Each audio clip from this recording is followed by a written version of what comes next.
Protect your DNA. BioPQQ can promote formation of new mitochondria. Infowarsstore.com.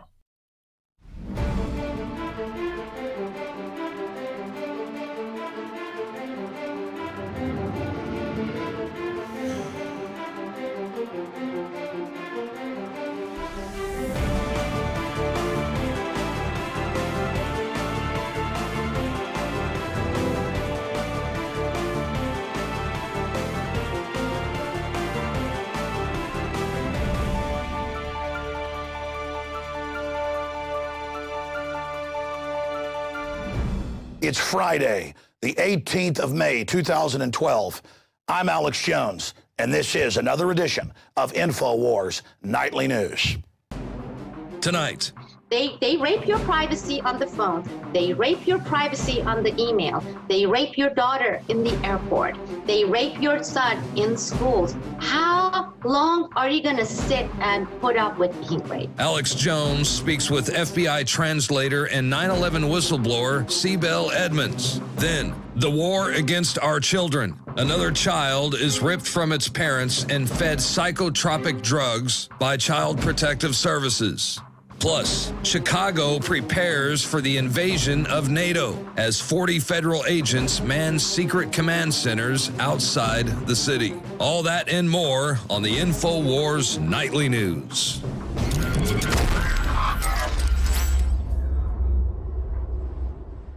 Coming up first, we're going to look at Obama and the absolute proof on top of proof that he was not born in this country and is being blackmailed. And then some very painful information we have to cover, but please bear with us for this. Warning, though, you probably don't want your children watching this. Well, maybe you do, so they understand that how criminal the state is and how they're preying on them. So I guess children do have to see this, even though it's dangerous and scary and frightening, so that they understand that they cannot trust the system, they cannot trust their teachers, they cannot trust their doctors, they can trust no one but their parents, because we are living in a total New World Order, Soviet/fascist nightmare where they've combined every system of authoritarianism. Giant kidnapping rings, murdering children en masse coming up. I'm not kidding. You're going to see total proof of this. Shakes me to my very core. I spent most of the radio show today on this. That's coming up. First off, let's look at Barack Obama. I wasn't a birther 4.5 years ago. I was like, really? Born in Kenya? I mean, why would they do that? Then I learned that Hillary had used it against him. She'd brought it forward because she had all the FBI dossiers. The Clintons still run Washington, basically. So they're in their third term through blackmailed Obama. And I learned all the background. His wife, Michelle, in speeches saying he was born in Kenya. They visited his homeland. We've played those clips before. Just type in Michelle says that Obama visited his homeland, Kenya. You'll get the video clips. It's all over the place. His fake first birth certificate, the second fake one was ridiculously fake. A 5-year-old made it. I mean, it's unbelievable, with a fake typewriter font where all the typewriter fonts are the same when each one is different. The fact that he was Barry Soetoro, and they denied that in Indonesia, and then later they went, oh yeah, he was Barry Soetoro, and got Indonesian citizenship. You can only give up your U.S. citizenship and get that at the time. It's all on record. All the weirdness, the CIA family, all of it. Why would they want someone who wasn't a U.S. born to blackmail him and to get everybody involved in a lie so big that no one would want to challenge it? Because all the laws he signed on to in the last 3.5 years, they're null and void. That's the big enchilada right there. That's the big kahuna. Paul Watson has a big article breaking all of this down at Infowars.com, but Breitbart broke it yesterday. It turns out his literary agent, his publicist that he still uses from 91 to 2007, that's 16.5 years, said that he was born in Kenya and then lived in Indonesia and Hawaii. Well, that's what our research shows. And you got researchers going over there and trying to see his birth certificate and being detained and arrested like Dr. Corsi. You've got things going on there as well. I mean, I'm just giving you some background right now. Bush, we later learned, this is official State Department. It's public info. It's in our article. Evidence Obama born in Kenya goes beyond 1991 brochure. And you learned that Obama, the Bush administration sent their ambassador to find out to the Kenyans. They said, was he born here? Because Hillary's saying this. And they said, yeah, we've gone to the birth files. It's been cut out. It appears to be a criminal action. So you don't cut out records that weren't there. You understand that? Oh, well, he's not there. Well, don't cut it out. They cut it out. And so it just piles up. And then, boom, for 16 plus years, they put out different publications, including promotion of his book, Dreams of My Father, saying born in Kenya, first president of the Law Review who was black at Harvard. I mean, this is wild. Born in Kenya and raised in Indonesia. And there's the Breitbart watermark on there. And the media came out and said, you know what, it's a typo. You're right, for 16 plus years we said this. I mean, folks, this is in publications every month promoting him. This is in big magazines. This is everywhere and never corrected it. I mean, give me a break.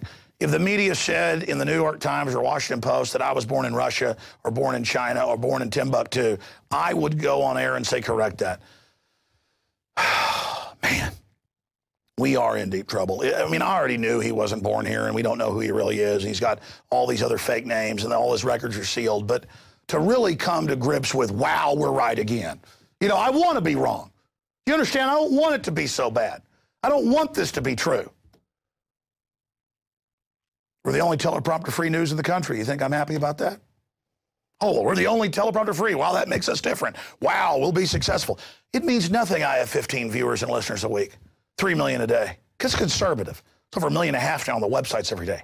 You think I'm glad about that? Well, I'm glad I can reach people, but it's not about Alex Jones, folks. It's about you taking action and you doing little things every day that'll bring these people down.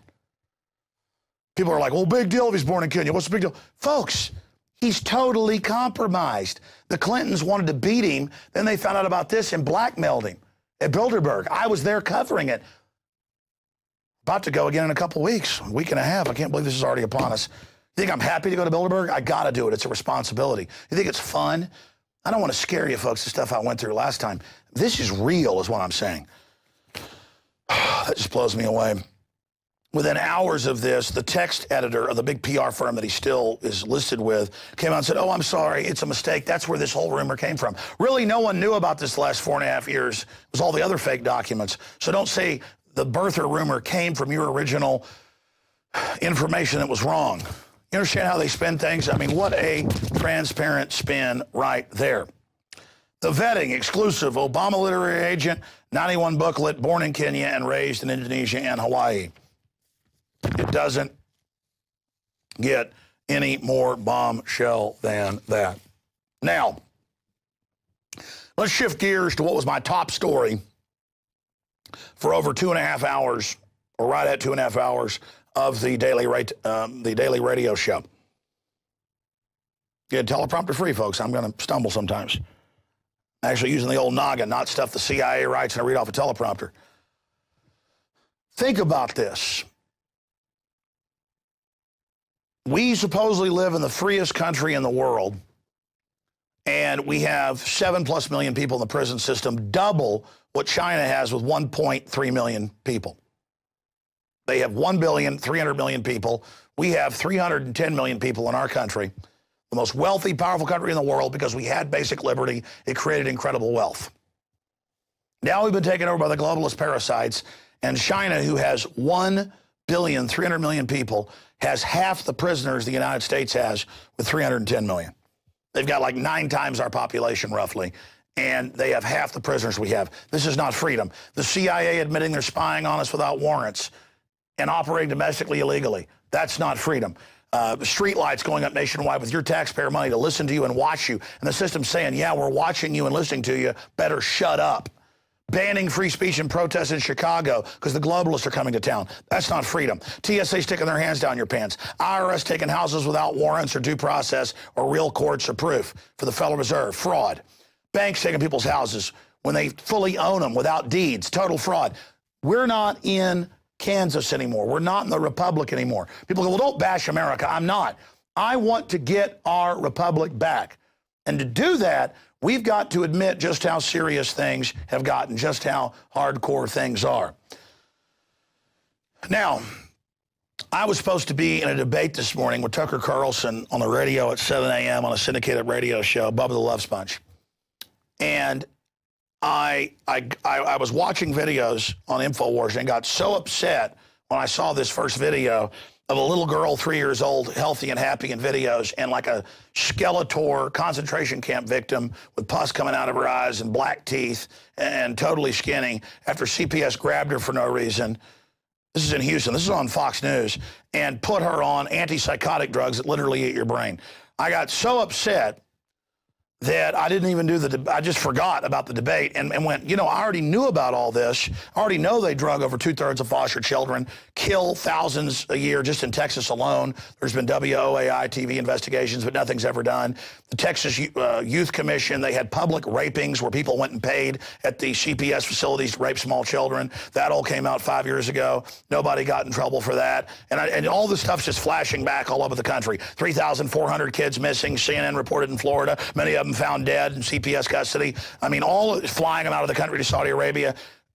Again, there's so much evil, I can't keep track of it all. And so I see this, and it's like a flashback. It's like post-traumatic. I'm being hit with all this stuff, and I go, okay, I'm going to cover this today, but I just can't show this Fox News video out of Houston.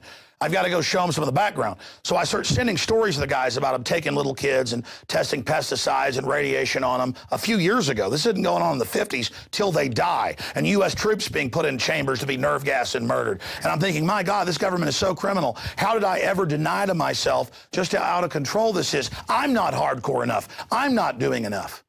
And it just kept hitting me and hitting me and hitting me and hitting me and hitting me.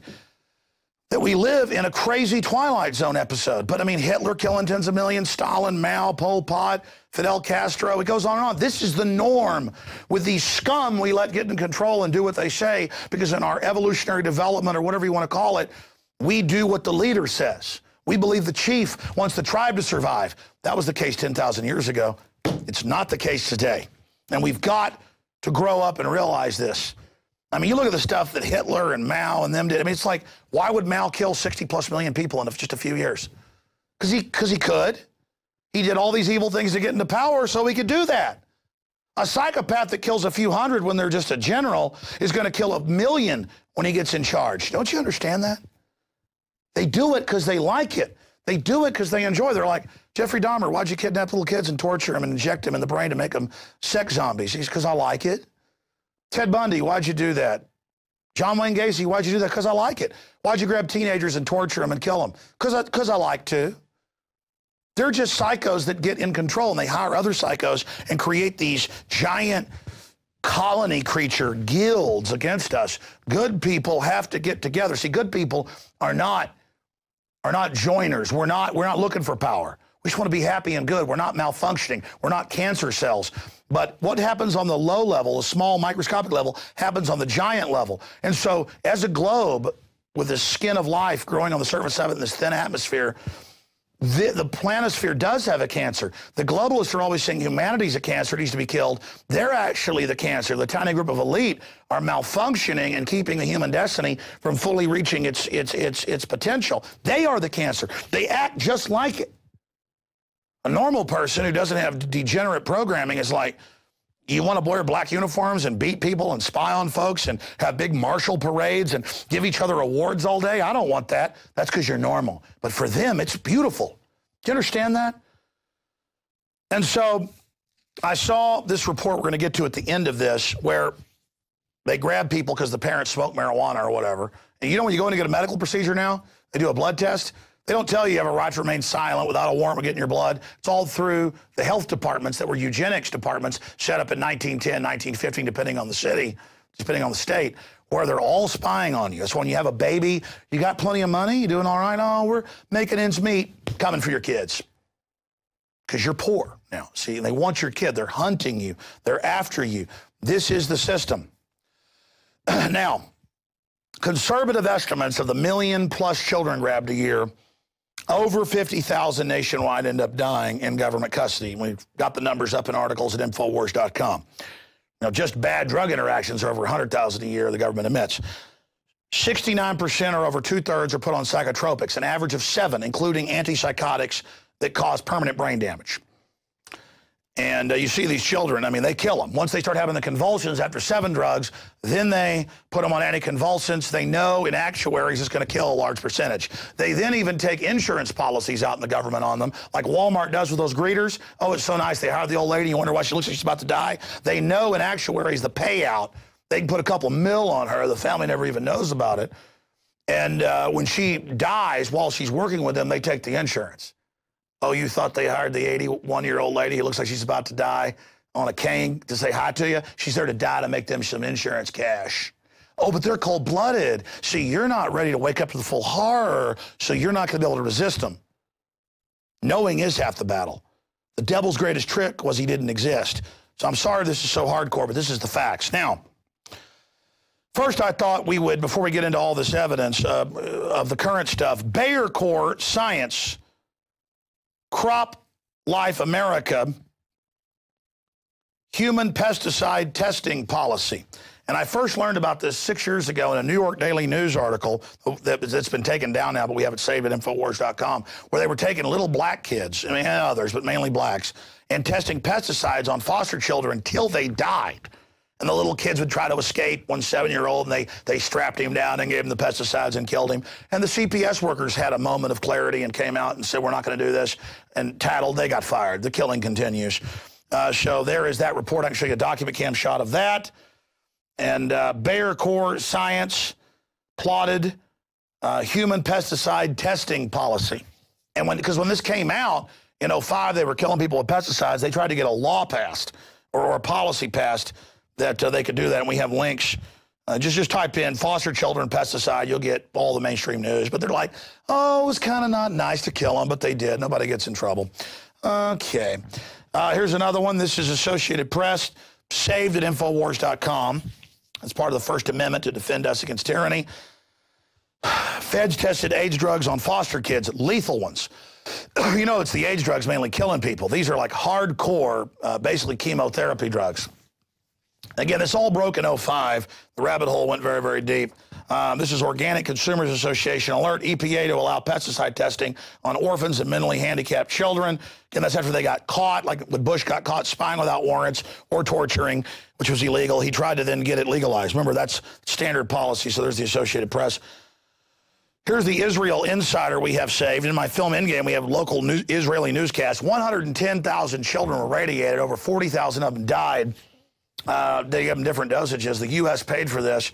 They would take the brown-skinned Sephardic, not the Ashkenazi, and radiate them to death, murdering them, many of them on the spot. They'd actually cook them onto the table. And don't worry, I've got, Department of Energy admits, from the 40s through the 80s, now it's all secret, radiating children. They put little babies, foster babies, in these basters and hit them with such high-powered radiation that in some of these reports, they would actually be cooked onto the metal. That's nice government, though. They wouldn't stage 9/11. Everything is fine. And again, Government Employees Union tell EPA don't expose kids to pesticide experiments. And that's peer.org. EPA scientists, you can go read that in press releases. Actually, EPA scientists have come out 3 separate times, 90+% of them, thousands signing doctors, chemists, you name it, saying don't put sodium fluoride in the water. Causes cancer, but you know what? They're not going to stop because they love killing you too much. Here it is, WOAI. We saved this at the time. That's why we save it. It's down now.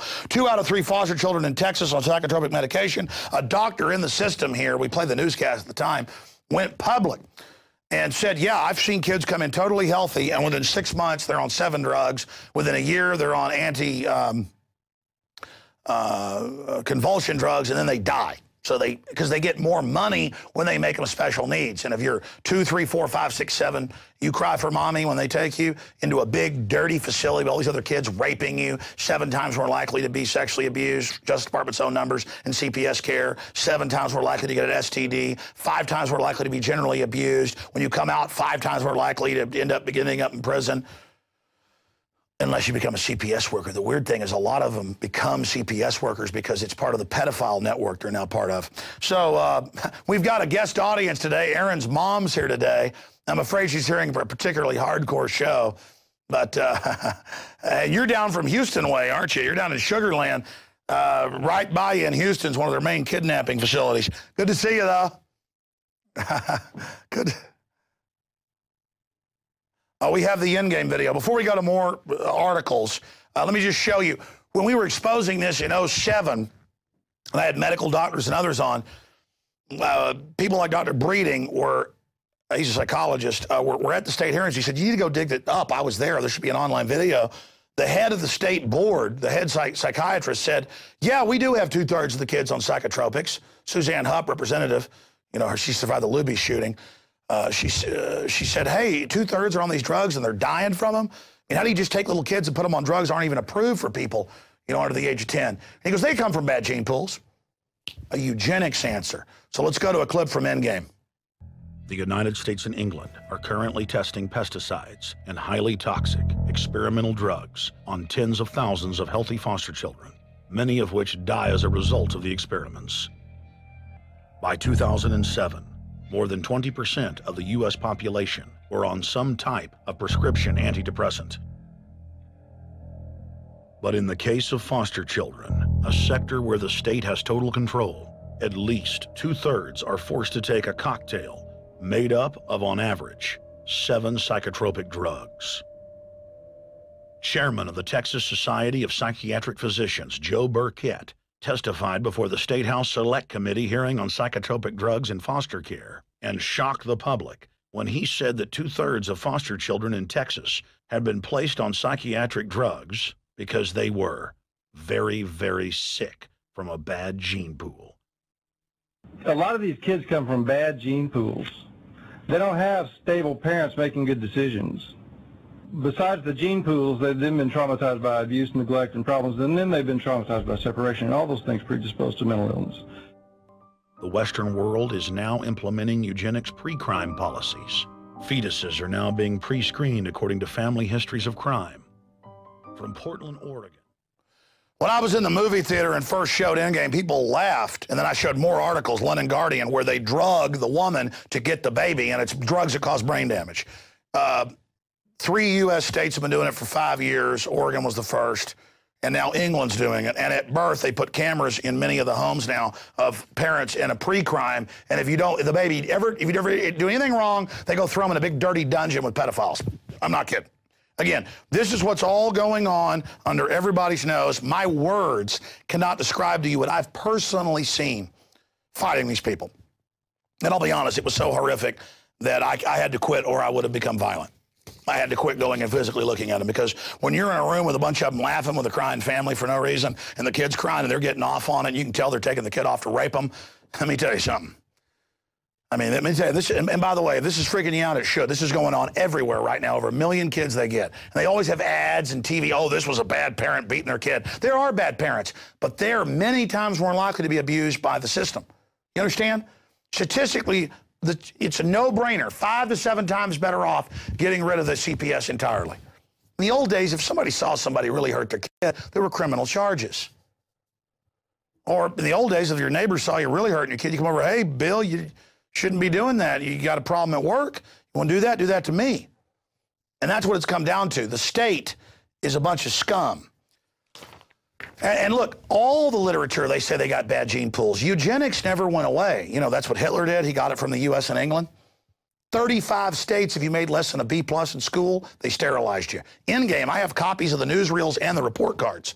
Have you forgotten all this? See, they don't tell you this on the news, folks. That's why this show is so valuable. That's why I've gotten so angry and aggressive. Because refocusing on this, literally, I feel like I could kick the butt of about 20 people right now.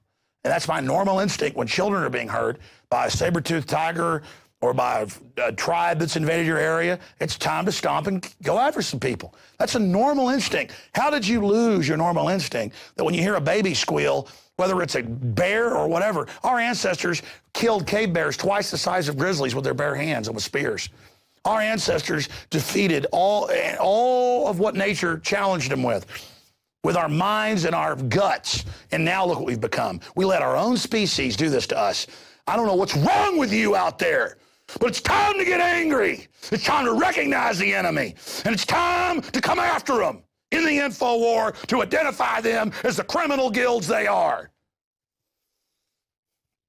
And it's time to ask God to lead us and guide us and direct us in the prosecution of the war against these people. Like I said last week, their genocide against us starts now. We're fighting back. The war has begun.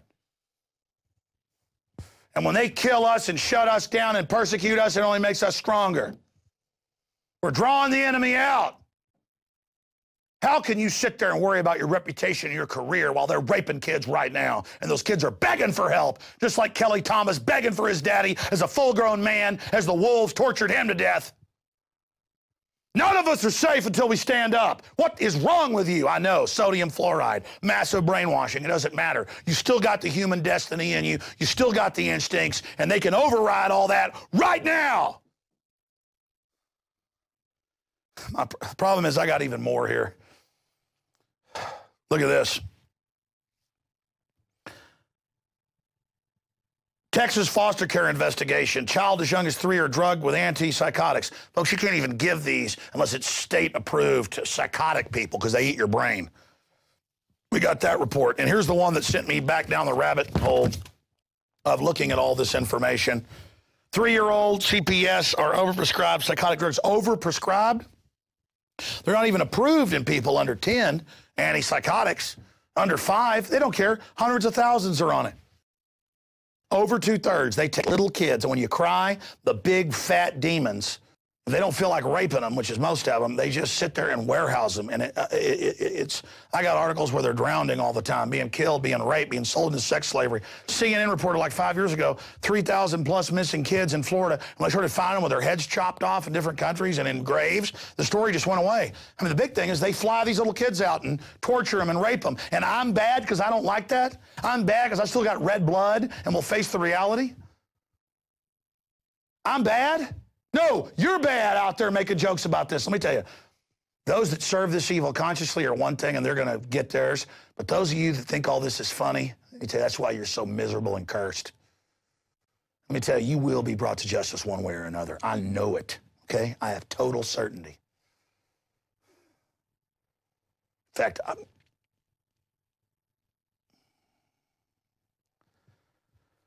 okay, let's just stop right there. You've got a compilation of videos, don't you, do? There's so many.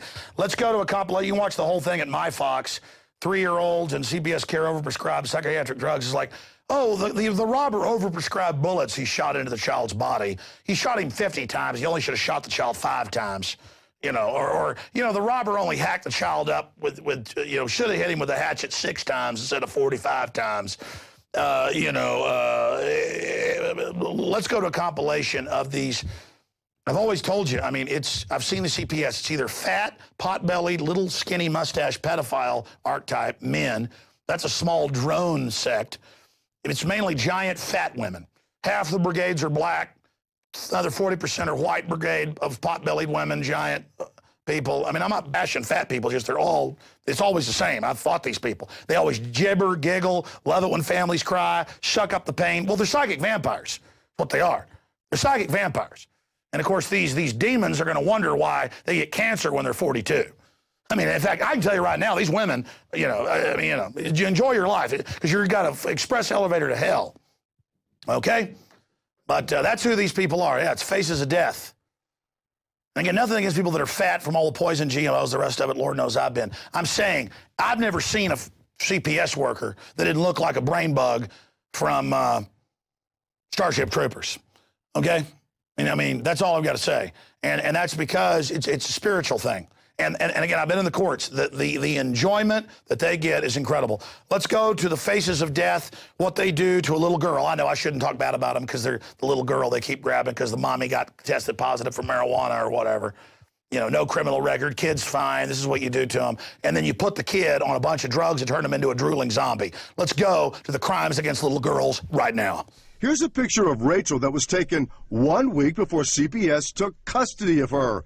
Here she is in January after 6 months in CPS's care. Well, every time we'd go to see her at visitation, she was skinnier. She would get skinny and she'd, just be lethargic, not wanting to move, not wanting to say hi, and just sort of sit in the corner and just keep to herself. Not even play. And that's not her. She would be drooling at the mouth, her tongue would be hanging out, and I asked them, I said, is she on drugs? They said no. But in a January court hearing, CPS admitted that the then 3-year-old was put on a number of psychotropic drugs, including risperidone, a drug commonly used to treat schizophrenia. They take her away. That is the face of the New World Order. Suffer the little children, lest you be thrown into the deepest ocean with a millstone tied around your neck. And to watch how those women, CPS workers, laugh when they destroy families, they really enjoy the pain. It makes them feel big and powerful. and they are the abusers. Statistically, they are the most dangerous group out there is the CPS. Let's just run through some more here. There's just too much. CPS involved in child trafficking, and it goes through people speaking out about state-sponsored kidnapping of her daughter. Amazing information. Continuing with other news, CPS warrior Nancy Schaefer gunned down. Associated Press, she'd called me a week before and said, in a few weeks, I'm going to come on your show. I have evidence, she's state senator in Georgia at the time, a few years ago, that they do have lists and they do have quotas and they're picking up kids for these rich families. And her and her husband committed suicide with firearms that weekend. Anybody believe that? Got a bridge I am ready to sell you on Pluto. Here is a clip of the late senator clearly murdered by a mafia hit team because she wanted to cut in on their child trafficking operations. For 4 years, I have been confronted with families struggling to remove their children from the clutches of Child Protective Services. I wrote a scathing report last year on the corruption in Child Protective Services, and an update and copies are out on the table. The Department of Child Protective Services has become a protected empire built on taking children and separating families. This is not to say that there are not those children who do need to be removed from wretched situations and need protection. However, my report is concerned with the children and parents caught up in legal kidnapping.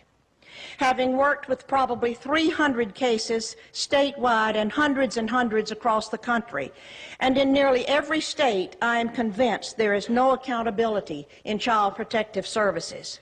The Adoption and the Safe Families Act, set in motion first in 1974 by Walter Mondale and later in 1997 by President Bill Clinton, offered cash bonuses to the states for every child they adopted out of foster care. Some counties often offer $4,000 to $6,000 bonus for each child adopted out to strangers, and an additional $2,000 for a special needs child. Employees work to keep the federal dollars flowing. The National Center on Child Abuse and Neglect in 1998 reported that 6 times more children died in foster care than in the general public, and that once removed to official safety, these children are far more likely to suffer abuse, including sexual molestation, than in the general population. Think what that number is today, 10 years later. She committed suicide with her husband a few weeks after that, and she called me. She said, I want to come on the next week. I've got the proof. This is incredible. Well, they knew you had the proof, honey, but you're in a better place than they're going. That lady was so great. She was really hurting them in Georgia. I mean, she was really exposing them. All the kids they were killing and hurting and drugging, and they went over and they murdered her and her husband, something fierce. If they ever come to my house and kill me and my family, no, it's a lie. Gary Webb sent me a disc, and I wasn't very good at websites. You know, when he got killed, I had Infowars, but it was a Pulitzer Prize winner. And he said, can you make a website with all these documents? I want to put this on, and I never even got around to it. And, that stuff was all public. It was this Pulitzer Prize winning research. So don't send a hit team to kill me because you think I have some secret dossier. But he had a new book coming out to vindicate himself. And hell, now they grow the opium publicly in Afghanistan. And he had told myself and others, including Silica Still and Ricky Ross, guys have been breaking in his house, you name it, he'd moved. He'd seen special forces types coming off his roof, going right down the drain pipes like in movies. And they came to his house, had him sign a letter that he was going to kill himself, and then shot him twice in the head. It looks like at the end he struggled because they blew his jaw off and then shot him in the back of the head. And within minutes of the announcement, oh, it was suicide. It's always when you know it's staged. Breitbart, he had a heart attack. Minutes after we heard he was at the hospital. Just don't ask questions. About to release the fact that, Obama was meeting with communists and Bill Ayers and others, and you're dead. We're so high profile they haven't killed me yet. But, I mean, it's like they're torturing kids everywhere. How am I supposed to be afraid of being killed? I mean, it's like no-brainer. If you saw a gang of thugs beating a 5-year-old, I mean, most women I know, they saw 5 big men beating a 5-year-old. Most women I know would charge in and try to defend the child. What has happened to us as a society? I mean, we've got to face these people and damn the maneuvers. Go straight at them. I mean, this is not a debate anymore. Or just give up your humanity and roll over so you can watch TV and eat and have fun and go on a vacation. And people are like, yeah, that sounds pretty good. I think I'll do that. Really? That's what life's about, is about being a big sack of crap? I mean, is that what it's really all about? It's being a mindless coward that just buys into a false reality and plays into what the controllers think while they hurt children? Well, fine. There's always a bunch of couch potatoes in history. Not me and not our viewers and listeners and compatriots, comrades, those that love liberty, men, women of every race, color, creed, and religion out there. We're coming straight on to the New World Order, and we're not backing down. We're taking them down. That's the end of it. No amount of scientific propaganda or fluoride is going to help you, New World Order. We're going to get you, and you know it. That's why you're scared. You're not arrogant like you were a few years ago. You're throwing it all in our face right now to acclimate us. And let me tell you something, you chicken-neck globalist psychologist, it ain't working, okay? I see you, and I see exactly what you are. You look like your last year's guacamole bowl. I see exactly what you are, and you look like the portrait of Mr. Gray. You look like a dead horse. All right. Here's one out of KLTV. 4-year-old drowns while in foster care. And I see these reports where they go, all the children will die. It's just the way it is in CPS care. Kids becoming nobody's children. Hillsborough, Florida, 9-year-old autistic girl went missing Saturday afternoon, according to Hillsborough County Sheriffs. She was autistic. Yeah, well, they find them in graves all the time. Doesn't matter. Because it's the government. You know, nobody's going to watch them. Father harassed by CPS for feeding kids organic food. Oh, yeah, they take vegans' kids all the time, too. Just any reason. There's no law. They just say, hey, it's all over the news. Police pull you over now, and even if you got $100 in your wallet, they take it. That's drug money. That's drug money right there. I'm going to take that from you right now. Roscoe Pico Train. I wish we had Roscoe Pico Train. He was a nice guy compared to this. Judge orders parents to vaccinate baby. That's in Australia. Brisbane Times, that's also happening here. There's no law, but they're a eugenics court. They're not a real court with due process. There's no jury here. Just some pervert judge.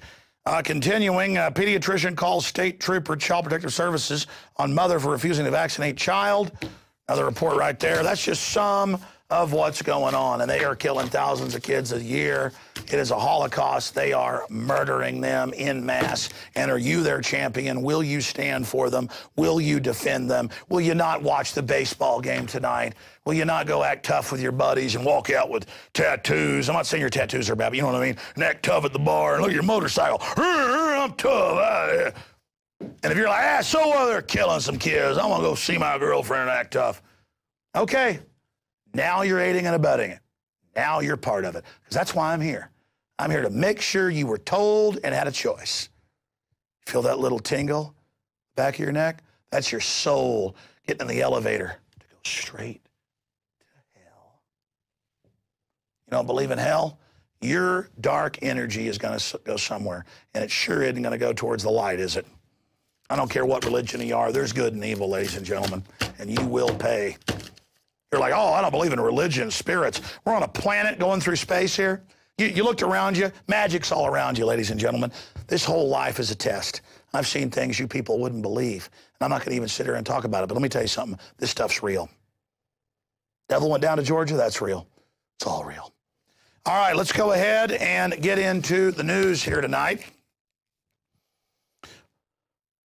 NATO summit. They use G20, NATO, Fortune 500, any meeting of globalist crooks to shut down a city, hire provocateurs to break some windows so they can physically assault any peaceful protesters, and they get caught and they don't care. But they're just saying no protest allowed, no freedom. They're sound cannoning people randomly in Chicago as part of a public service announcement. They're now hitting them with stuff that damages your mental ear. And that's in the news. 40 federal agencies are now revealed in a secret command bunker, basically just training for martial law. So there's that report. Also, Chicago cop disappears. Activist ahead of NATO War Council. Yeah, they always just go and arrest a bunch of activists as part of a martial law mini drill. And they even admit with the G20 when Rob got arrested, I was pointing, they were snatching and grabbing men in uniforms, peaceful protesters, and throwing them in cars. That was a psyop to test the media to see if they can get away with snatch and grabs, which they now admit under the NDAA. And I got called, and the number, Rob Jacobson was here. He showed me. He goes, we got a call. This says G20 security. And I called, and they go, yeah, that's security. You're not getting another call. But that was not U.S. Army personnel that grabbed those protesters. That was our security. And it turned out they were in command. Private, unnamed security commanded the Army, the police, everybody. Everywhere they go, whether it's Australia or Canada or the U.S. or Germany or London, where guys delivering newspapers a few years ago to a G20 summit to a little hole-in-the-wall shop. He goes, the film got released. He goes, I have newspapers. And they just beat him to death. The cops had a celebration of their power. It was their power. It was their power. It was their enjoyment. So there is that report, cops, disappearing activists. Well, that sounds like freedom. What's wrong with that? I got to disappear people, and that's freedom. Undercover CPS or CPD, Chicago Police Department, cops don't like being filmed. We'll show you a clip of that. And then We Are Change talks to the superintendent of the Chicago Police Department, Gary McCarthy, about agent provocateurs. He was going to do a press conference, but when he heard about provocateurs, I got one that can see. He's right here at the corner of 5th and Liberty. They're like, get out of there. And he's like, phew. That's what happens. When they see that you can see, they go, whoa, because their ether they swim in like a fish is ignorance. And they just love the fact you're blind. They love the fact you're not aware of them. They're like barracuda. And until you wake up, they've just got you. It's like you're blind and these vampires can have their way with you. But the minute you wake up to history and your human potential and everything, you just go, phew. It's like they're like, no, no, shut down the web, more seeing. Do not allow this. Let's go to that next clip. There's two of them. Well, Ralseo, independent journalist here in Chicago covering the NATO summit. You know, we're on Michigan Avenue, and we saw two plainclothes officers walk out of an undercover squad car. I decided to take a picture of it and walk up to them and see what would happen, and this is the footage that we got. The plainclothes officer, right? Why are you taking my picture? Because we're just trying to document this weekend's events, and we just thought it was... I don't want you taking my picture. Do you understand that? It's a public sidewalk, sir. Yeah, it's a public sidewalk. I don't want you taking my picture. Okay, I understand, sir. I understand. So you can take my picture too? We were just wondering, it was interesting seeing plainclothes officer, you guys coming out of the undercover car. So we're just trying to... Who am I with? Chicago. You realize if I get shot someday because of this stupid being on the internet or wherever? Shot, what, by a terrorist? You never know. What terrorist? You never know. What terrorist? The domestic I got your picture. Okay, I'm fine with that, sir. You got my picture? I've got your picture. Who are you with? Myself. Who are you with? Who are you with? Who are you with? I'm telling you, get the camera out of my... I'm not in your face. I'm clearly 5 feet away from you. If you guys have something to hide, it's okay, but we're not doing anything illegal. Keep it up. Public sidewalk. All right, stop right there. Stop right there. We'll go to the next clip in a moment. Again, this is the essence of tyranny you're witnessing right now. Now, remember Luke in Chicago where the guy's going, I don't like you taking my picture. I'm going to call you in as a terrorist. No, you're not, but you're going to go away for a while. And I know they say sir to show how out of control they are. But, I mean, you shouldn't say sir to some sack of crap nerd wimps trying to act tough to intimidate everybody. But that's who they are. They're the worst in society that can't get a woman who are nobodies. They go join the system to dominate and hurt us and tell us in America. In Illinois, they've had the state go down to towns and try to put people in prison for life for filming police. Now, that isn't criminals. I don't know what is. That shows how sick and reprobate and bankrupt these people are. Let's go to the next clip as the superintendent of police absolutely throws a hissy and runs like a vampire at high noon when he's asked about false flag provocateurs. Will the Chicago PD be using agent provocateurs, police officers dressed up as black bloc anarchists like we've seen in other large demonstrations across the country? What? Will you be using police provocateurs, agent provocateurs dressed as black bloc members during the NATO demonstrations? Because other police departments have done that at the NATO and G8 summits to instigate violence. I don't know what you're talking about. Will you have... It happened in Montebello. All right, guys, we're done. I'll see you. See ya. Guess that wasn't a good question to ask. You see, these guys think they're part of the inside, some little police chief ingesting fluoride, he's probably got a, kid at home that's autistic, statistically. He's soft-killed, he's already gone. But it doesn't matter, he's let in on the little secrets. He's like, superintendent of police, in Chicago, I mean, let me tell you, he probably hangs out with Don Corleone every day. I mean, this is amazing. Most corrupt city in the U.S. I don't know what you're talking about, and I'm getting out of here right now. Hey, why don't you join humanity, man? Really, you're older. What is having a mustache and a police outfit done for you? People kiss your butt at the steakhouse? Okay. Before you know it, you're going to be 75 years old with terminal cancer. And back then, you know, back in the day, which is right now, don't you want to look back and wish you'd have done something right now? All these years later. But it's not all these years later. You've got a chance now to do something. Teleprompter-free news. One more little giblet here. Secret interpretation of Patriot Act will remain secret. Federal courts are now saying, well, we're going to say we can secretly arrest you and disappear you and break into your house and stuff, and we're going to keep that ruling secret, too, because it'll make us look bad. I mean, boy, we talk about the Germans. How did they let this happen in their country? How do we let this happen to ours? I have a quote here by Mother Teresa. Being unwanted, unloved, uncared for, forgotten by everybody, I think that is a much greater hunger, a much greater poverty than the person who has nothing to eat. Mother Teresa, that's right. And we're here for people under assault by the New World Order. Not because we're good, not because we're special, but because we're red-blooded and just want to live and survive. And want to find others that want to survive and be decent.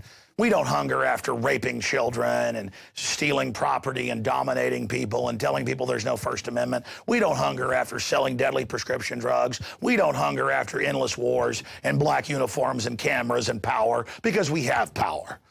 And the only crime of good people is that we don't use our power to smash and crush the maggots that are the New World Order. We're going to come back with an incredible woman, Sibel Edmonds, straight ahead, one of the biggest whistleblowers in modern history, probably the biggest. I mean, words cannot describe this. Witness to the criminals that run our government, running Al-Qaeda and staging 9/11. Stay with us. We'll be right back.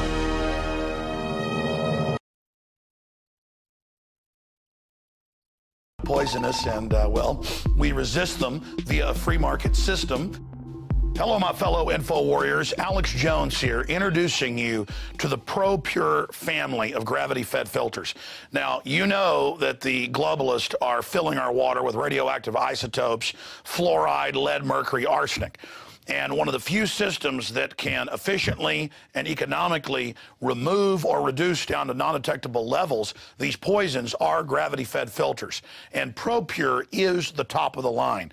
Their filters are impregnated with silver, a natural antibiotic. On top of that, they're bigger, so they filter faster. You don't have to prime these the first time you use them. It's amazing. Go to Infowars.com and click on the shopping cart link to see the entire family of these babies. Now, the fluoride they add to our water is so tiny that most filters can't cut it out. But ProPure has their system that will, again, reduce it to non-detectable levels, almost get all of it out of there. That's also available.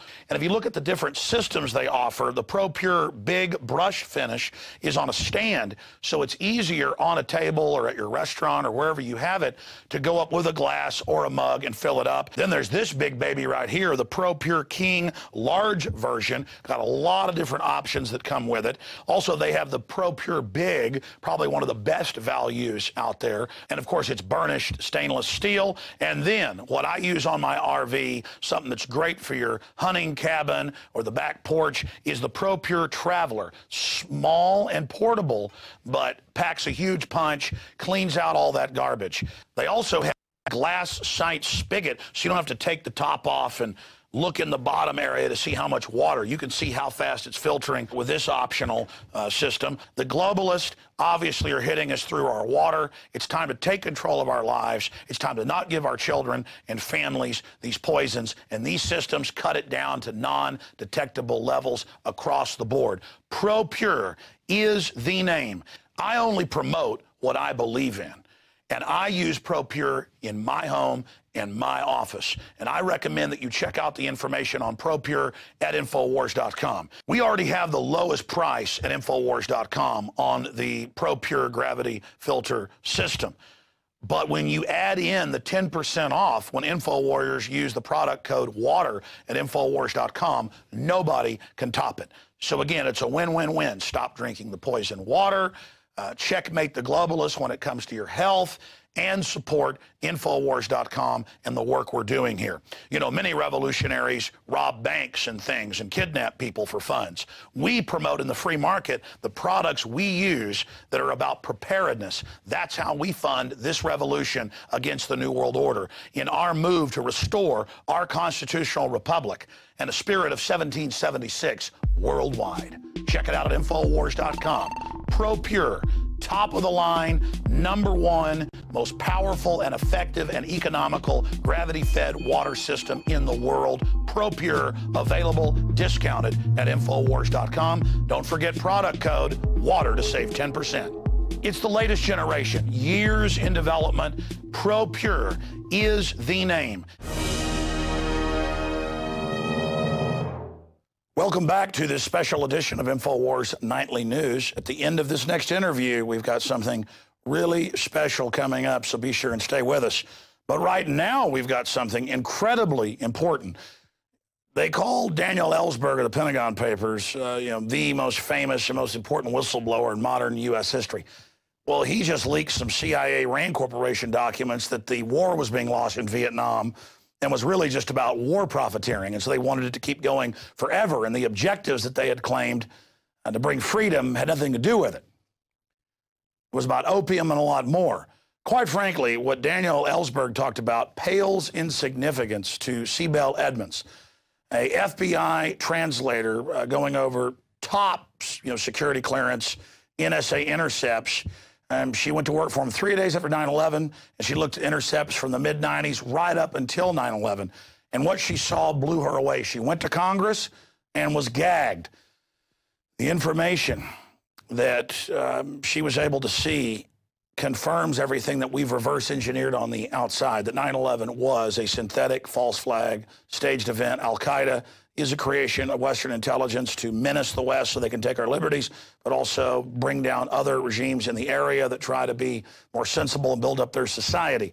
The jihadis basically are a group just turned loose by the globalists, the banking interests that dominate our country and Europe, to destroy Arab and Muslim nations that try to build up. And that's the whole history. You know, they admit Mujahideen was founded by the CIA, but it's a lot deeper than that. Look at how Al-Qaeda has been used. You know, one thing Bush said was the terrorists attacked us because they hate our freedom. And the people with Bush and now Obama have destroyed our liberties and our freedoms to a cartoon level. I mean, it's so off the charts. It's like a comic book or something. NDAA, secret arrest, light posts that listen to you, drones in the skies, TSA, molesting people. I guess the terrorists really did attack us because they hated our freedom. The military-industrial complex controlled by foreign banks, they attacked us through their proxies that took the blame because they did hate our freedom. It's actually true.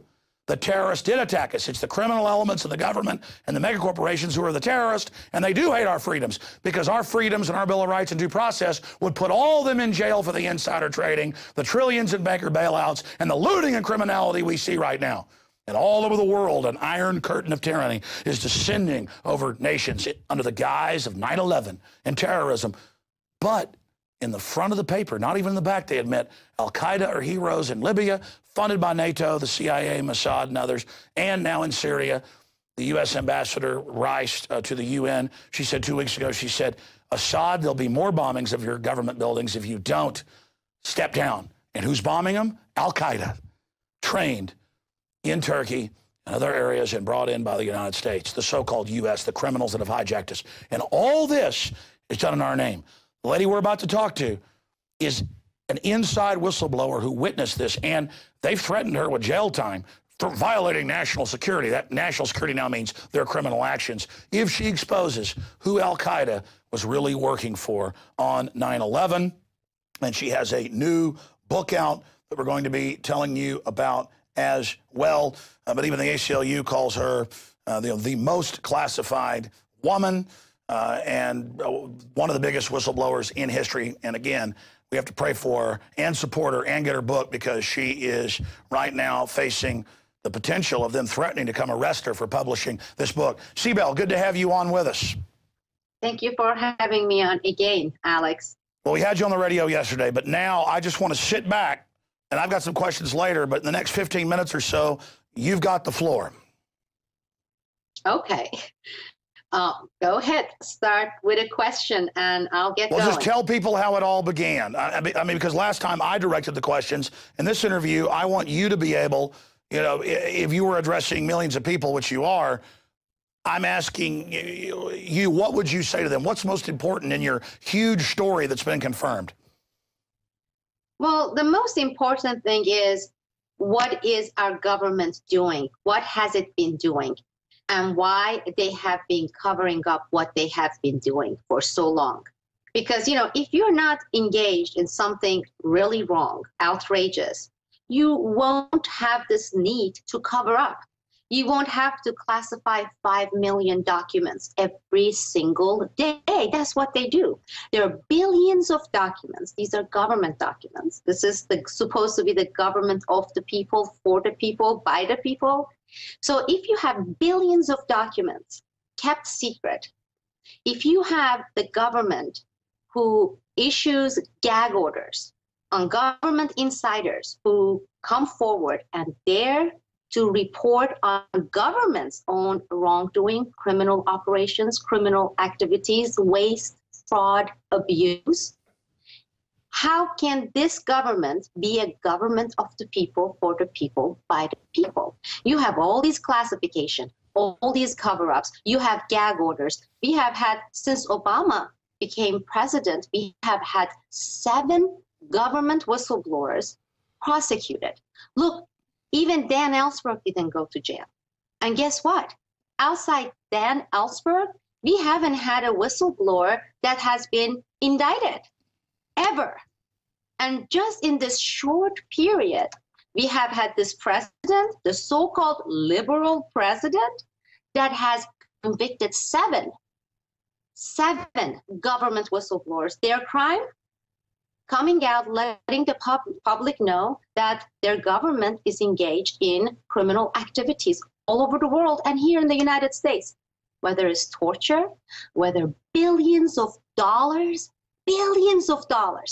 Look at all these people who can't afford in our country to pay for their medical bills, okay? Look at the state of our schools, our libraries, and our government with all this deficit that we have, Alex, you know it. I mean, I don't want to be preaching to the choir here. Wasting every month billions of dollars. You know why? Because it is not accountable. One of the examples I give people is, if you witness a crime, you know, murder, burglary, what do? Usually you go and take out your cell phone and you call the police. What if you witness your government, the police, is committing some heinous crime? Who do you have to call? If you look at the federal courts since 9/11, find one case where the federal court has not sided with the government and helped the government cover up, whether by accepting secrecy and state secrets privilege, or just plain going and indict a whistleblower. And they have a name for that. It's called tyranny. Please continue. It is. And you know, when we come, whether we the government insiders who have come out and they say we blew the whistle, we basically told the people what we saw being done to our national security, to our welfare, national welfare, by our own government. That if you come out and say it, you say it in your show every day. I say it, right? They call us the radicals, the nutcases. These are the marginal people. There are 9/11 crooks. Oh, the other one is a conspiracy theorist. They have now put millions of Americans in this bucket with the help of the mainstream media. And I always add, Alex, with the help of the alternative, quasi-alternative media. A lot of people think, oh yeah, well, I'm not reading Washington Post or New York Times. I am reading so-and-so. Go look who's funding so-and-so. It's actually on their website. If it says Rockefeller and Soros and Carnegie, are you reading alternative views and news? Are you under that illusion? So when I say with the media, They because more and more people are waking up, and the number is increasing. The number that our government and our media designate as nutcases, conspiracy theorists. That's what we are, millions of us. You know, it's like the story of this king and this poisoned well. And those who refused to drink the poisoned water and then go crazy were being pointed out to and say, you know, people, majority, 95, look at these crazy people. Well, we haven't been drinking the government poisoned water. And because of that, we are being persecuted. We are being marginalized. And this is what this book is about. A lot of, unfortunately, whistleblowers, and this is also by design by many of these nonprofit organizations, industrial complex, because they have become an industry. Millions, hundreds of millions of dollars are being poured by those big 1% into these so-called NGOs. And these NGOs have not secret, open partnership with the government. They want whistleblowers to whine and to come out and say, I'm a victim, look at me, look what they've done to me. They ruined my life. Did they ruin my life? Yes. Did they fire me? Yes. But what I did with this book was to show people what government tried to do to the American people, what it has been doing to the American people, taking away their right to know. Because as long as people are uninformed, they can go on. They have been expanding. So I put in this one book, the book that government has been fighting for 383 days now. They have been saying you are not allowed to publish a single word in this book. My attorneys and I kept sending letters to them saying, cite a law. Oh, well, we're going to cite the classification. We have to redact them. We have to redact everything. I said, well, you had 30 days to do that. We are moving forward. We are armed, you know, by our First Amendment is on our side, and we're going to do it. Because we have to push it. Every time we have an opportunity, we have to push it. If we just sit and take it, every day is going to get worse. Today, they started by having us remove our shoes, Alex. But you know, one of the things that for me it's ironic is if you step back and look at people removing their shoes, what do you see? We actually bend over, right? This is like bending over before the kings. There they are, the government badge people. We are untying our shoes, bending over, removing our shoes. Psychologically, they are training us to see them as the superior gods, you know, like the Greek gods. Well, what about the famous photos in film of people in Nazi Germany stripping down and going into the facilities?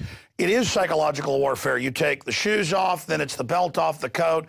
Now we're going to put you in a scanner. Now we're going to touch you on top of the scanner. Now we're going to go in your pants. Now we're going to make Miss USA cry. Now we're going to take your child, your 2-year-old, as they scream away, and we're going to strip search them behind closed doors. Now we're going to take old ladies behind closed doors. We're going to exercise power over you. It's totally clear the terrorists attacked us because they hate our freedom. The terrorists are the people that hijacked our government. But for people that don't know who you are, or have just seen the headlines in the news, recap the fact that there you were as a language specialist for the FBI at the highest levels of national security, looking at all these NSA intercepts. You know, you had these degrees. You believed in the system. You said yesterday on the radio. You go to work and then walk people through the process of telling Congress what happened.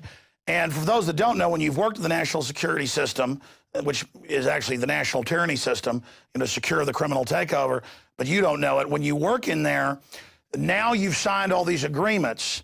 So you're one of the few whistleblowers to go public at this level, and they are threatening you right now. That's very important. Because they want to set some sort of a precedence. They did it with my case, Alex, with state secrets privilege. As you said, I took the job, and you know how 20 years, 15 years later, they were so open, our government, saying, oh yeah, we worked with the Taliban and Al-Qaeda, including bin Laden in 1980s, because that was when we had this big, grand Cold War. We were trying to defeat the Soviet. So we forged these partnerships. They ended there. I went to work for the FBI. And I dealt with these operations, investigations of operations that dealt with the time frame 1996 till 2001, these operations, these files, under FBI's counterintelligence and counterespionage investigations, under those two units. And not only me, but with the agents who also knew this, they were also aggravated by this, they were also outraged by this. You could see that, well, the Cold War never ended. Those partnerships never ended. In 1996, until 2001, until right after September 11, we were still partners with the same organizations, these factions from Saudi Arabia, Pakistan, Afghanistan, Egypt. And what we were doing, we were creating, and I believe we are still doing that. I have been out of the FBI, but I don't believe that they stopped these operations and creating terror cells, put them in Central Asia and Caucasus. These resource-rich, oil-rich, natural gas-rich region that used to be part of the Soviet Union. Azerbaijan, Kyrgyzstan, Tajikistan. So it never ended. That partnership never ended. And they were working with Zawahiri, Ayman Zawahiri, they were working with bin Laden, they were working with several other groups that were from Middle East, including governmental groups, including certain faction of Pakistani government, to very openly create terror cells in Azerbaijan, Kyrgyzstan, Tajikistan. And this went on till 9/11 and then continued until February 2002. February 2002 was when, for the first time, I went outside the FBI, I went to the Inspector General's office, I went to Congress. And these operations, if they continued before 9/11 and after 9/11, that story does not match the story of bin Laden is most wanted. We have this war against Al-Qaeda. By the way, they never refer to them as Al-Qaeda. It was never Al-Qaeda. Within these operation files that we had in the FBI, it was never. We actually said bin Laden groups, and bin Laden was plural. It was not only Osama bin Laden. There were 4 other bin Laden families. Some of them from US, $150 million, together with certain prince, together with 2 people from State Department, 1998, going to Azerbaijan for the opening of 5 mosques and madrasas combined. These are the religious schools. They were together in this partnership. They established over 300 madrasas and mosques combined, because some of these madrasas are part of these mosques. They built 300 mosques in Central Asia and Caucasus in 6 years. You want to see the documents? They are not hiding. They can classify mosques. Go find out who paid for those mosques, Alex. Not the people in Kyrgyzstan and Tajikistan and Uzbekistan. No, U.S. taxpayers. This even came out in the Washington Post shortly after 9/11. And heroin money. Because they keep giving this story to people about, on one hand, they come and they say, currently, the opium production, the value, street value is somewhere between 100 and 150 billion dollars, okay? This is Time magazine, these disgusting people, Time magazine. Then they have this picture of these really bearded guys in Afghanistan, with their white shalwar. They are the farmers. So they want to give this illusion that $150 billion industry is operated by these guys. By these guys, most of them can't write, read. They don't have bank accounts, Alex. And that's the picture they show you. This $150 billion industry involves banks, involves military planes, involves private planes to transport, involve labs. Those labs, they need chemicals, okay? They need equipments. How can a guy in a shalwar produce, let's put 5,000 of them. And if that's the case, the street value is $150 billion, Alex. Well, the GDP of Afghanistan currently is $4 billion. $3 billion of it comes from us directly aid. Obviously, it is not in Afghan economy. Well, Sibel, let me just stop you right there because that question though in the media. Sure. No, that's important. Let me just stop you right there, because you're somebody who was seeing all these communiques, and that confirms what we know now. But why are they trying to block your book when it was first being published, when now everything you're saying for 10 years is mainstream news? I mean, it's hidden in the news, but it's like, yes, NATO is funding Al-Qaeda to take over Libya and Syria. And yes, opium production is now 93% of world production in Afghanistan from less than 10%. And they have the troops on TV saying we're forced to grow the opium. They don't even hide it. And you're using the old argument people used decades ago of hundreds of billions in drug money. It's being laundered by the big banks. Now it's come out that Wachovia and Wells Fargo and all these guys are laundering the money. It's not even hidden. So people always say, well, there'd be whistleblowers if something like this was happening. We have had several whistleblowers. Exactly. We've had whistleblowers. This is going on. It's clear what's happening, but specifically getting into the communiques, right up, because you were on my show a few years ago and you said, when you first started, breaking your gag order, you said the West was commanding Al-Qaeda, including senior people, right up until 9/11. So, I mean, I want you to go into that, and you talked about money, guns, drugs, things like that, the types of things you saw going on. You said that, and before I get into that, Alex, you say, well, everybody knows, so what's the big deal? 98% of people don't. Alex, you may be fortunate to be surrounded by people who are informed. They are the ones who go to real alternatives. Okay, so let's say you have 1 or 2 or 3 million listeners, people who go and read. That's it. And take a look at that percentage. I mean, those people who are tuning into Larry King, the ones at the airport, they're rushing through and buying Newsweek and Time magazines. My neighbors' friends, my daughter's friend's mother, they don't know. In fact, you won't believe this. Nobody knows in my neighborhood who's Sibel Edmonds. They've never heard of it. Yeah, it wasn't CBS 60 Minutes. Somebody may recall there was some FBI whistleblower, but you're talking about these issues, and thanks to the quasi-alternative media and the mainstream media, you're looking at a very small percentage who read, let's say, Peter Dale Scott, and they listen to your shows, and they are, they're exposed to what we're exposing. Thankfully, the number is going up. This is why I started my site as well. But with this book, the government knows this is not a mainstream book. This book, nobody can see it in bookstores. You know why? Because the top tier publishers, they said, oh, we believe it will sell very good, but we're not going to touch this. At this point, this case is still in some ways hot. We don't want to be in the wrong side of the FBI. Another publisher said, American people, they like to read in political books like this, one side or another. It's either Republican or if it's Democrat. You're coming and trashing all of them, saying they're all corrupt, they're all awful. Well, that doesn't happen. Well, yeah, you're exposing, like Ron Paul, the whole phony game, but more and more the people do know the emperor is wearing no clothes. But, I mean, let's be specific. You tried to go through the establishment route. The FBI is supposed to have a month to either cut stuff out or argue that. They set on a year. Go over the threats you've gone through, that whole process. Sure.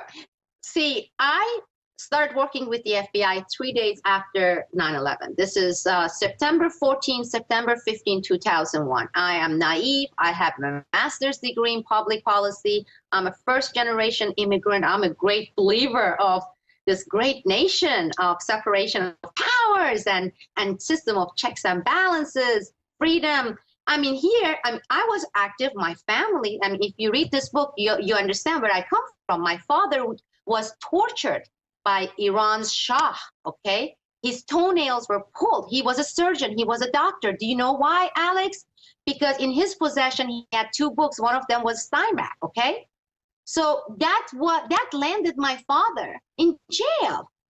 So I come from that background. I thought I'm in a country, all I have to do, like most Americans, I go and vote every 4 years. Everything seems to be taken care of, like many Americans believe. Just eat hot dogs, it's 4th of July, yeehaw, just celebrate. Well, that was the mentality I had when I went working for the FBI. And I signed these documents, classification documents, saying you are getting top secret clearance. Anytime during your life, not only when you're working for the FBI, if you ever write anything that is nonfiction related to the FBI and what you saw here, what you worked on here, has to be vetted by us. You have to submit it to us, the government, the Justice Department, FBI. We'll go through it with our marker. And my God, we are God because we are not answerable to anyone. And we redact. You can't say this. You can't say this. Oh, this is highly embarrassing. You can't say this either. Then you can go fight it in court. Go spend $300,000, get attorneys who are charging $500 per hour, fight for years. I signed it, and I didn't even think about it twice.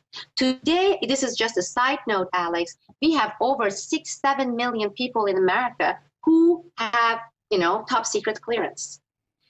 They don't realize what they have done. These people who are signing because they are contractor with the government. I mean, I know guys who are the computer technicians, but because they do something in Langley, they have to sign this documents, meaning they don't realize that they are signing away their First Amendment right. So those documents are illegal, not illegal maybe, but unconstitutional in the first place. Who says that you have to give up? It's one thing to say you cannot disclose methods of intelligence gathering, be specific, but they are not specific in these documents.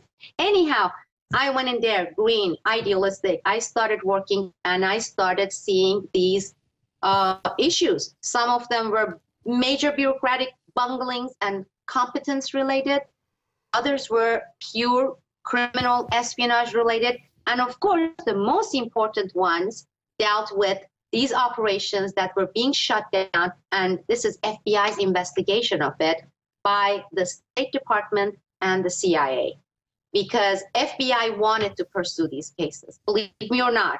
Not guys like Mueller on the top, okay? They are part of the same corrupt, rotten system.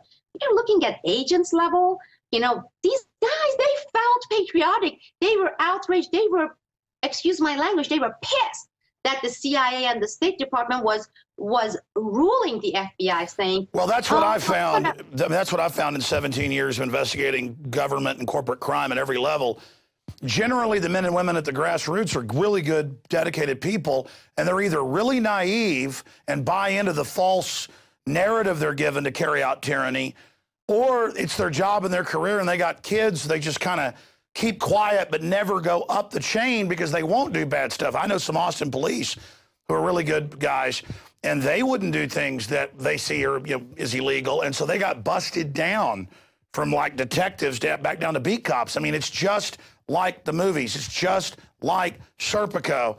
And we just need to realize it's getting worse. The corrupt and the national security state since 47. Unlimited money, unlimited secrecy. They're running the drugs, they're running the child kidnapping, they're running it all. And we have all the other whistleblowers from government and FBI agents with the hijackers training at military bases and training, and hey, they want to fly into buildings. Those were people testing security, we've learned. They were agents trained at bases who were set up themselves. Hey, let's see if you can get through the airport and get on the plane. We know Ada and others have been doing that for months before. I've talked to the head of the U.S. Embassy, Springman, who later learned that they were flagged as al-Qaeda, but told, let them into the U.S. This is about 10 months before 9/11 when they were coming back in from an al-Qaeda summit. They thought they were double agents. They were told, oh, they're CIA, let them in. The underwear bomber, gotten on the plane by the U.S. government. That's admitted. C-SPAN, State Department hearings. The latest guy, CIA double agent. Well, first it was, al-Qaeda. They find out he's CIA. They go, yes, double agent. I mean, it's purely manufactured, and that's what's sick. They're not only killing millions of people in Iraq and overseas and all this. That's bad. But they really do want to overthrow the U.S. and make us slaves as well. So for yuppies and people that go, so what if we kill the Arabs or whatever, because they're racist or whatever. Understand, folks, good old boys, you're next. Now we're told the threat's domestic. It's the libertarians. It's the Ron Pauls. It's the Alex Joneses. It's the whistleblowers. They don't care about Iraqis. They don't care about Afghans or folks in Pakistan. They don't care about anybody, and they really hate America. These foreign banks that have hijacked America, Sibel, I mean, you've been in the middle of it, but they're admitting Goldman Sachs has conquered Europe. Now they're conquering us through fraud. This is global corporate ruthless espionage where they're attacking everybody and playing us off against each other and making money off all sides. It's full spectrum dominance. And when the Pentagon talks about that, they don't just mean air, sea, land, you know, cyber, all that, propaganda, psyop, infowar. They really mean they even create the enemy. I mean, it's unbelievable. It's full spectrum dominance. And they even soft kill the troops with vaccines, and DU they know is going to kill them. I mean, this is masterfully done. Absolutely. So these agents, they were on our side. But as you said, one particular agent that I worked with, and he was outraged, he was disgusted. In fact, he was the one who actually first tried to expose some of these issues. He said, my wife is not working, okay? She's a homemaker. I have 2 daughters, 3 years old and 5 years old. I can't lose this job. Don't you understand? Plus, even if we were to go out and blow the whistle, do you think anybody's going to do anything about it? And this was when he told me, he said, you and I know from our own investigations, our unit's investigations of 12, 13 elected representatives who are criminals, all criminals, okay? They accept foreign bribery.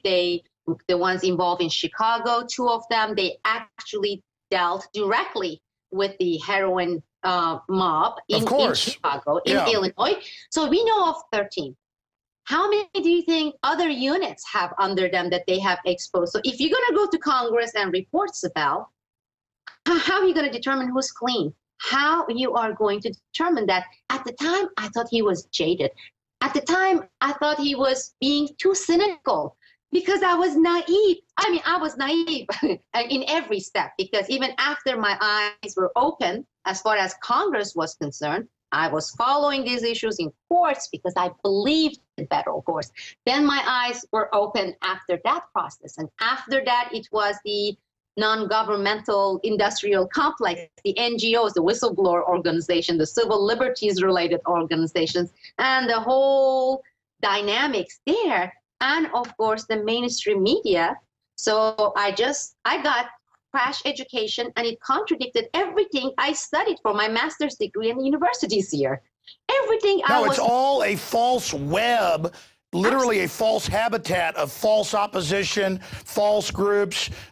So everything falls in. They've got it all worked out in a multifaceted level, but there's a giant grassroots. From my research, I got to tell you, I'm one of the few only real things that's large and not controlled. Ron Paul, he really won the first primaries. He would be the nominee. He'd be the president. They stopped him. Let that happen. They will fight it. They've been fighting it. Out of all the people for the past 11 years, I said I will not even look at any of these politicians except for Ron Paul.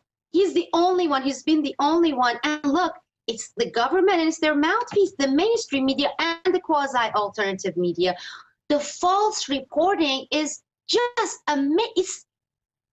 you think that people would see that these people are making a gigantic fool out of themselves. I mean, here, like he's a second, they skip number 2. They go to 3, 4, 5. This tells you how threatened the establishment is from this man, because he is just like the whistleblowers. He's exception to the rule, okay? He's the only one in Congress that I know of. Maybe there are others, but I haven't come across any of them. And he's been like this sore, and they don't know how to get rid of him. So they are trying very hard. But also, the harder they try, the more obvious becomes that how threatened they are by this one man, which tells you the power of it. This is why I get upset, because I'm talking with these people, Alex, and they say, well, you know, what are you going to do? You know, if you're going to be either Romney or Obama. And I say, why don't you vote third candidate, an alternative? They automatically, they say, oh, they're not electables. I say, who says so? And they can't explain. Do you know why? They don't know why they are saying it. They see it on the media. They see it on the newspaper. They hear it every day. Oh, Larry King. Oh, yeah. Even when they say Ron Paul is cool, I like him. Of course, he's not electable. Well, you say that 100 times a day, people are going to start like parrots repeating it. And so when I grill them, I say, why do you think he is not electable? What if you and everyone who says Ron Paul is not electable, a third party, third candidate, independent is not electable, go and cast the vote and say, I'm going to do it because I'm disgusted with the two anyway. I'm not going to take the lesser of the two evils because what is it? One ranks 100 in the scale of being evil, and the other one ranks 99. I'm going to vote for the other guy who's 99% evil. Great. That's not the mentality we need. What will happen if you cast vote and everybody who says that there is this, again, media, education system, universities, the academia, they repeat it. This is like brainwashing. So people walking around like robots saying, oh, I think Ron Paul is a great guy, but he's not electable. Why? Well, you know, he's just not electable. He's just too different and he doesn't, but they can't really put anything. Then some of the other ones, they say things like this, oh, because he's racist. I say, really? Leslie, I come from Middle Eastern background. I'm female. What makes you say Ron Paul is racist? Give me an example. They say, oh, I don't remember. I read New York Times said how he's with the skinheads. You see, this is the psychological warfare. This is the psyops. Psyops are not geared for Iraq or Afghanistan. The psyops happening here with elections in the United States on daily basis. How many people are exposing that we are under psyops? And you know what? When you and I say this, Alex, nutcases. Conspiracy theorist Alex Jones was interviewing conspiracy nutcase Sibel Edmonds.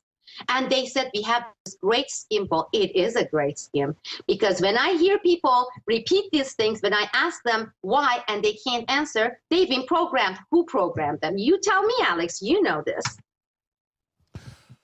Well, you're right. It's true, and they just use these little throwaway terms. But then you've got things like Building 7. The list just goes on and on. But people are waking up more and more to the fact that they're being lied to. They just feel powerless.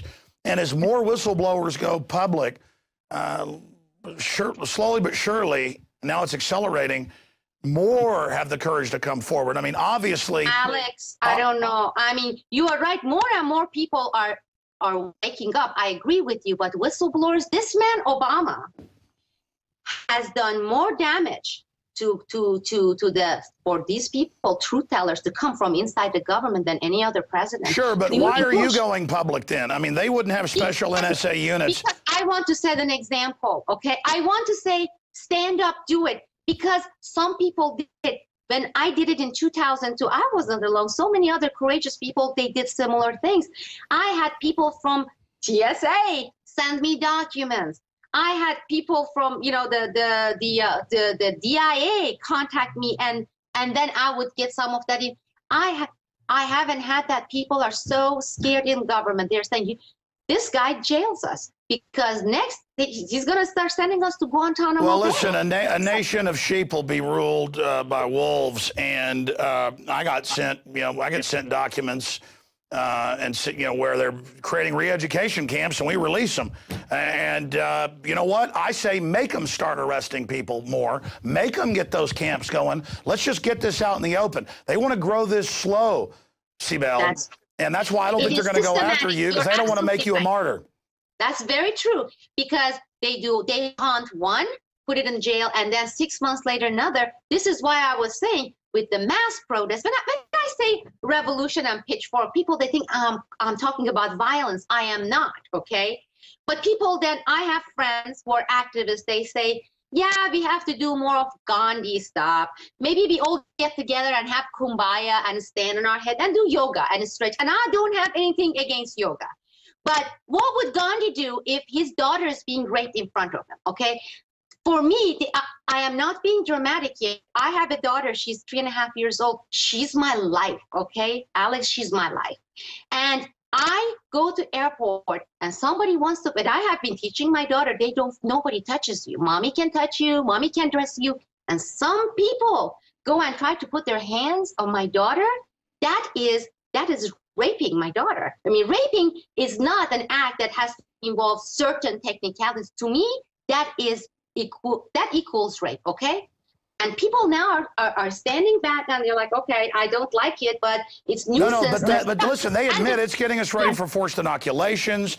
It's getting us ready for political arrest. They use and you know what? I'm sorry, I can't do yoga and do kumbaya and do the chanting and say, hopefully it will change. I go to my ex-professors in universities. You know what they say, Alex? They say, this is American politics. There is this pendulum that swings this way and this way, so it's going to swing back. Yeah, this pendulum has been going one way for a long time. Okay, it hasn't been swinging back and forth. That's because they're ramming it through in a controlled global corporate takeover. This is the intelligentsia that we have here. If our professors, they say, chant, wait for the pendulum swing back that way, and I say, no, grab your pitchfork symbolically, okay? Get out. Go claim back your liberties for your children, for your husband, for your wife, for your parents. Because as a nation, we are being raped every day. That TSA is only one. As you said, what they do in the schools, that's another way. What they do, you are talking on the phone and they are listening to you. Everybody now knows it, but they stopped screaming about it. It made the splash, Alex, when NSA's illegal eavesdropping of all American communication came out. 6 months later, it became a fact of life. They rape your privacy on the phone. They rape your privacy on the email. They rape your daughter in the airport. They rape your son in schools. How long are you going to sit and put up with being raped? And every month, like good little sheep, go and pay your taxes and say, I give you the money, rape me, please. And when people say, you're going to stop this, get their pitchfork, get out there and say, we've had it. Well, look, absolutely. I've studied history, and if people at this point stand up and believe they can change it, then it reverses. But the way we're going, if people give in to the fear, then the tyranny wins, and it's going to be really hardcore. I've analyzed this, Sibel, and I want to get your take on this tyranny. This is a scientific world government eugenics plan. It's a scientific plan, and that's why the pendulum won't ever swing back, because it's being driven by a juggernaut of narcotics money, Federal Reserve money. It's here. They've committed so many crimes in the ruling elite that they're all going to go to prison if they don't win. So they've got to bring in a total technocracy, in their words, and eradicate all forms of human liberty. This is for everything. This is for all the marbles. That's why the Russians, and they're corrupt in their own right, are having to say, Medvedev yesterday, their chairman of Joint Chiefs of Staff last week, they said, prepare for nuclear war. You're moving weapons in. You're moving al-Qaeda in to attack us. We're going to have to launch nukes into your Western Europe. The Russians didn't talk like that in the middle of the Cold War, because back then the banks were funding them and there was more of an inside deal. This is serious. And these crazy bankers like Corzine making 40-to-1 bets in MF Global with people's private accounts, he gets caught lying in Congress, and it's just like, that's the way it is. So, I mean, the elite have done like Hitler, attacking North Africa, attacking Russia, attacking England, declaring war on the U.S. You know, and Hitler just, so many others in history. We see Napoleon doing the same thing. These guys have some victories, and it's megalomania. Nero went crazy. Caligula went crazy. I'm telling you, Sibel, they have gone nuts. They have gone crazy. The ruling elite doesn't even care if Fukushima's got hubris, because they are seeing it this way. Who can challenge us? I mean, really. And as you said, it's global. When you're looking, I give you an example with Libya. It is the collusion between, it's the whole gang. It's NATO going and doing its part, coming out. And then now, I mean, go look at just in the past few months, which companies have gone into Libya, taking over the oil wells and the oil deals. It's UK and US. And then the banksters are putting the bills. It's a team. It takes the whole village. It's the village of, you're looking at the military part of it, you know, NATO and the CIA, you know, all the black ops and the mercenaries. That's the military arms. Then there is the money, banking, financial part of it. And then you have these politicians worldwide, whether it's in France or if it's in Germany or if it's in UK or if it's in Australia or here. It's, you know, I mean, people are talking about Bilderberg. It's a club. It's a global club.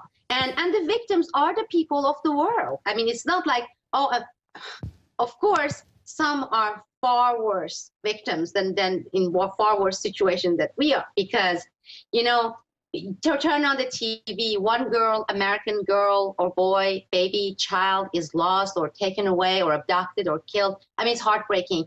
We are airing it months for months, and they go take the drone out there, drop in there, and go take a look at the pictures, the one that mainstream will never, ever, ever publish. Since Vietnam, they haven't been publishing our victims' pictures. And these charcoal kids, not once a month, every single day, okay? Show those on TV.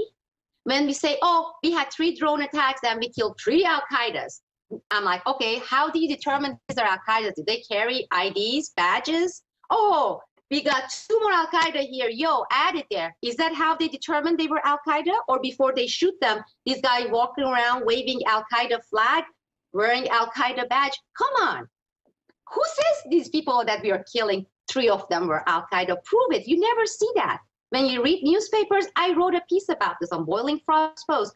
Every day we are killing so many Al-Qaedas. Who says they are Al-Qaeda? Mainstream media seeks what kind of evidence, okay? What makes them Al-Qaeda?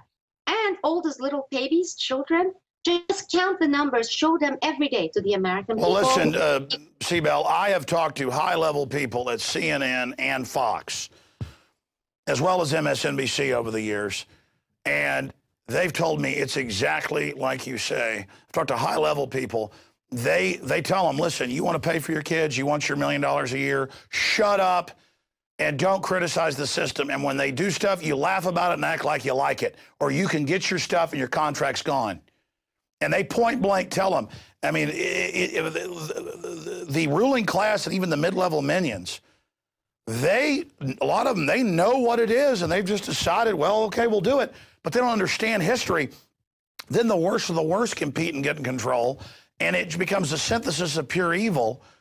And pretty soon the worst of the worst are in, and every culture does this, from the Aztecs to the Babylonians to the Nazi Germans to the communists. Every culture, when this corruption thing happens, it rolls downhill until they're ordering the firstborn young to be given to the government as an act of fealty to be sacrificed. I mean, most cultures, the government would order your firstborn killed as an exercise of power.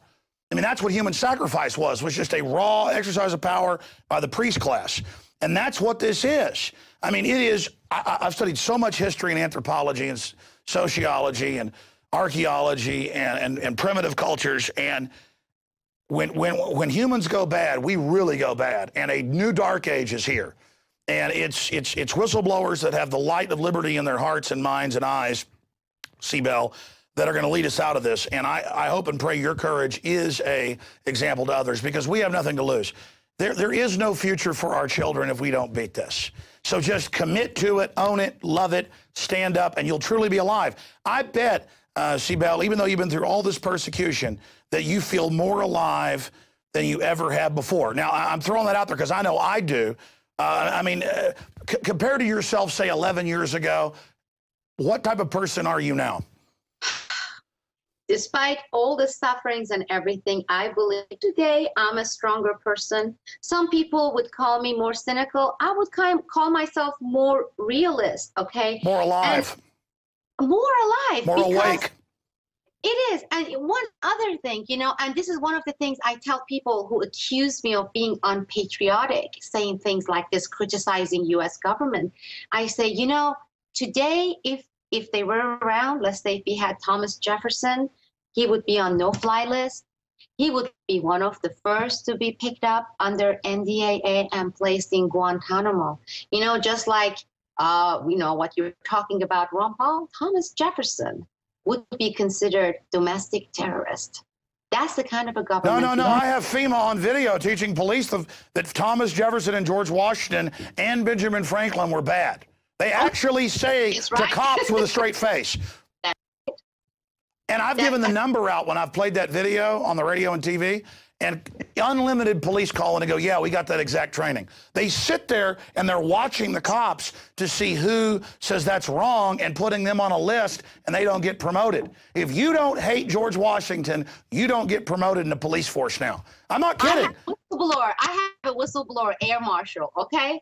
And he said it's part of the policy there for air marshals, and it's for the rest of TSA, but he knows about air marshal. If they indicate that they are libertarians, they are there for Libertarian Party, they are not granted clearance. They make other excuses not to give them, but they say, and this is the Department of Homeland Security, those who believe in Libertarian parties are terrorist anarchists. So therefore, they have to lie. They say, you know, they're independent, but if they find out that you're libertarian in terms of the big L. You know, I have libertarian leaning. Again, you just dropped a bombshell here. We always think of discrimination as sexual or racial. Get this air marshal on your show. I believe I can persuade him. Decorated veteran. He's been, you know, before with the military. He got disgusted. He got out about a year and a half ago, and he is little L libertarian, not the party, but he's libertarian minded. But this is, and he's not lying, and I believe I can persuade him. He will come, and as I said, he's decorated. He's a very respected individual, and he hasn't been really public before. But that's what they won't hire you. They won't give you clearance. Because well, let's get him on next week, because I was just going to make the point. We think of, and the media harps on, discrimination is racial or religious or sexual, and sure, all that goes on. Instead of thinking, okay, Obama shut down coal power plants that his buddies didn't own, but he gave waivers to General Electric, or he gave waivers to 2,000 companies to not get health insurance for their employees, but the little hamburger shack that can't afford it, they have to and go out of business. That's the real discrimination, and I've been told that. But that's a big that's a Pulitzer Prize that needs to come out, that if you're a libertarian or you're a Ron Paul supporter, you don't get clearance, you don't get the job. They use that national security state. And now they're saying if they put you on a no-fly list, no judge, no jury, that you won't be able to buy a gun. I mean, the national security tyranny isn't just going to let the crooks do what they want now. Now they're going to tell us in the national security state, we can't leave the U.S., we can't fly, we can't have a job, we can't travel. It's not just going to be the feds that get blackballed if they're not tyrants. It's the general public, Sibel. It certainly is. And, you know, one of the other examples I like to give people is I would complain about TSA, write about it. And remember that lady, that old lady whose diaper had to be removed, she was humiliated. You remember that case, right, Alex? And I tell people, I bet you one day, 1 hour before that incident happened, that lady, if she would have heard me talk about it, or you, Alex, would say, oh, well, we had terrorist attack. These young men are doing their jobs, until it happened to her. And then she stood up and she said, this is tyranny, this is despicable, this is humiliating. Do we have to wait for these things to happen to every single one, or majority of our people? Well, Sibel, can't we just watch others and say that's like happening to me or to my kid?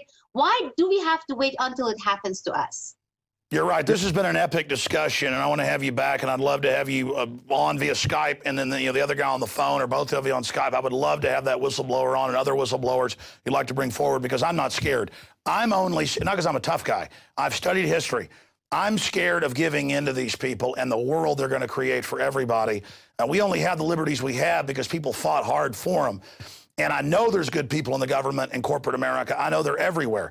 Sometimes I paint with a broad brush because the system itself is broken, and I'm tired of saying, oh, well, there's some good people, but there's some bad or good apples, bad apples. The bad apples are all at the top. So the whole system has been taken over, and now Newsweek and Time say the Constitution's bad and it did this. No, we got rid of it, and we didn't defend it, and we let them eat little holes in it because, oh, just a little bit. Now it's all gone.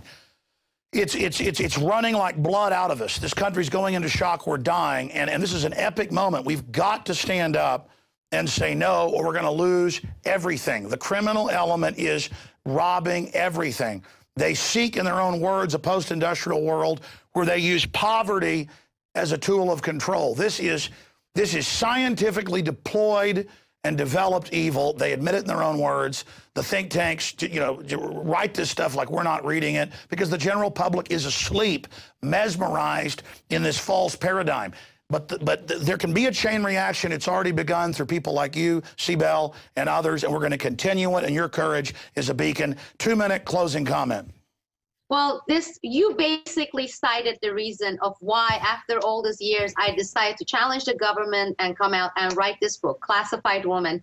I wrote it, I challenged not only the government, I'm still challenging them. I challenged the establishment, the 1%, the corporate, mega corporate publishers. And right now I'm challenging the mainstream media and the quasi-alternative. You were gracious to give me the forum and let me talk about these issues, tell people about this case, about what it means to our country, about Classified Woman, the book. And they're watching you, Alex. I think a lot of people, those quasis, they are currently outraged because they wanted this, like many other issues, many other cases, to just die down, go unnoticed, so they can go and sell these fantasies to people, all these baloney fantasies. So you're challenging. You've been challenging them every day. I wrote this book to challenge them. I am challenging it. People who get this book, Classified Woman, and read it, you're getting directly from me. There are no other publishers. There are no corporate. There is nothing. It's an independent publishing. It's from me. It's the truth. It's nothing but the truth. That's why the government doesn't want it. By reading it, by telling other people about it, you are challenging it. And as Alex, you have been telling people, we can't sit and wait. It's good to like Gandhi. I like Gandhi. We can do yoga. We can do deep reading. But these are the drastic times. And we need to really, really get up and take action. And don't say it's futile. Don't say there are two candidates. Don't say there are candidates that are not winnable. Don't say that, because when you say it, that's when they win. I don't care if that candidate, the third party candidate, or the third person, the independent one, gets 18%. It gets votes. Maybe this time that person will get 20%. And that may be the cause for next time to get 40. Do it. Don't futile. It's not futile. If most people get up and do it, then it won't be futile. That's my closing statement. You're right. You're right. Absolutely. Resistance is victory. And as Mark Twain said, in the beginning, a patriot is a scarce man, hated, scorned, and feared. But in time, when his cause succeeds, the timid join him, because then it costs nothing to be a patriot. And you are somebody doing it when it cost a lot. So she is a patriot to the human race and to truth and to the incredible things these criminals are doing. People are waking up to the drug war. Even Pat Robertson says decriminalize drugs now. Humanity will move against these tyrants. And as all of us who are small do small things, or big things like you're doing and I'm doing or others are doing, it comes together and creates a tsunami of unstoppable information. And that's happening now. Believe me, you say your neighbors don't know who you are, because that's because you've been in mainstream media mainly, over the years, just little snippets. With what I've done at the level I've reached, it's not, oh, I'm bragging, I'm big.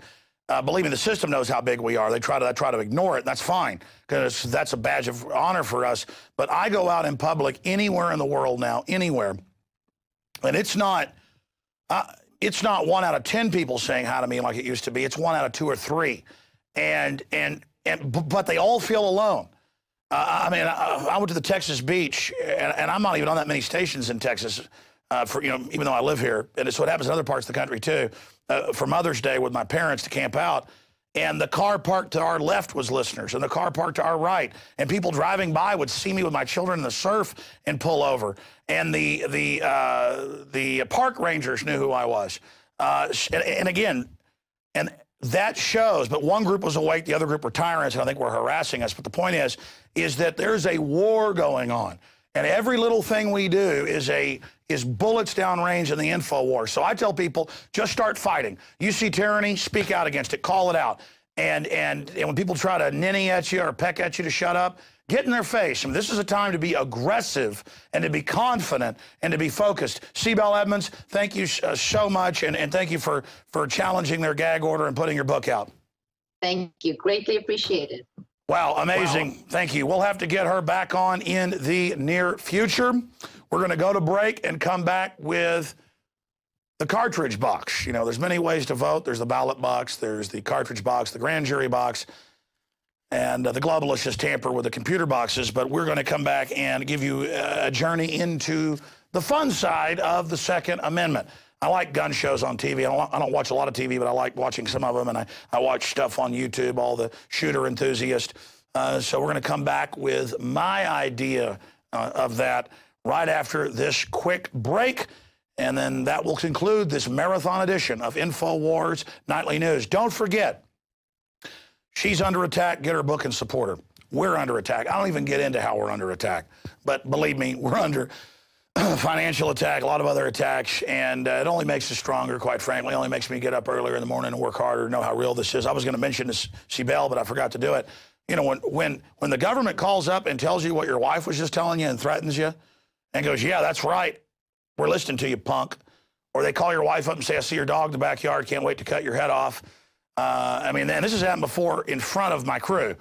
Like when I was at Bilderberg 4 years ago, same place they're about to have it in Chantilly. It had just ended.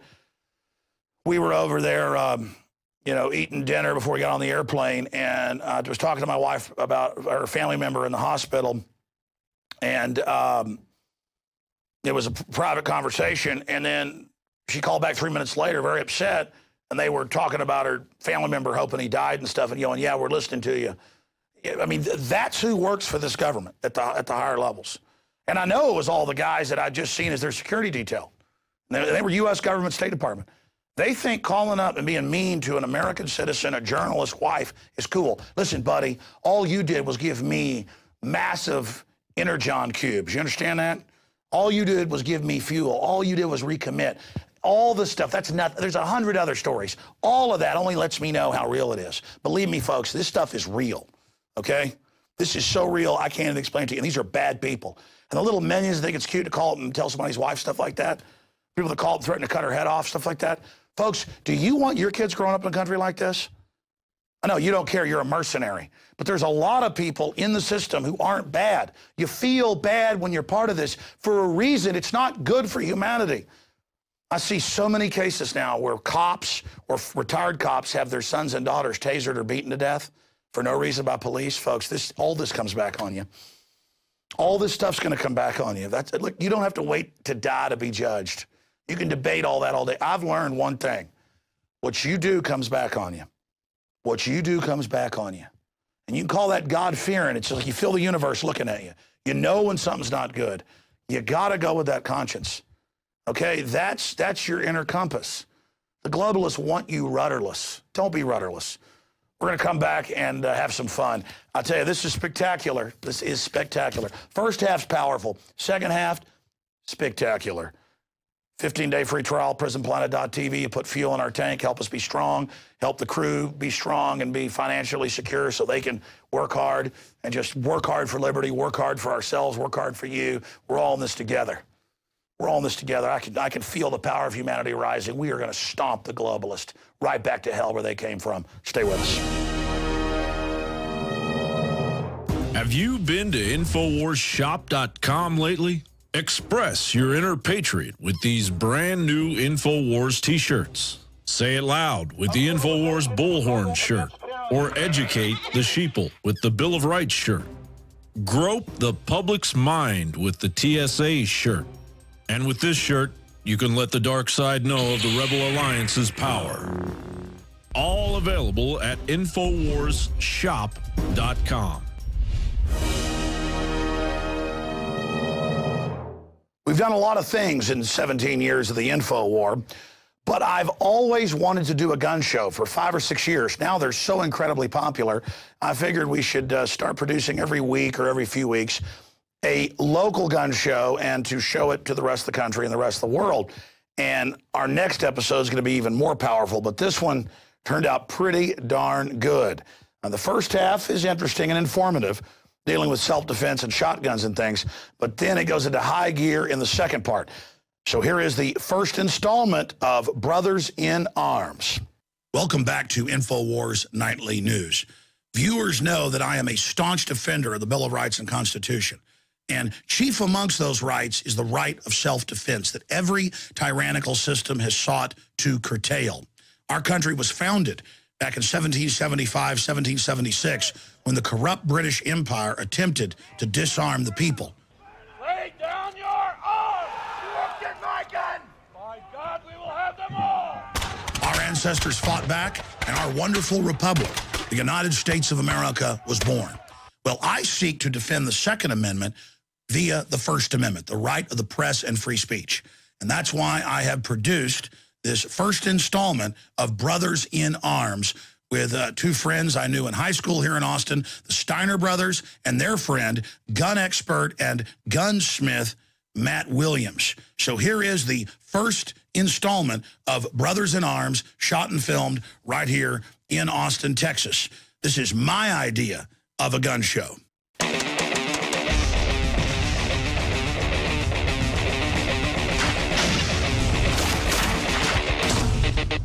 I'm Tommy Shane Steiner, and this is my brother Sid. Along with our pal, firearms instructor and gunsmith, Matt Williams, we're Texans and Americans who support and celebrate the Second Amendment, which makes all of us brothers in arms.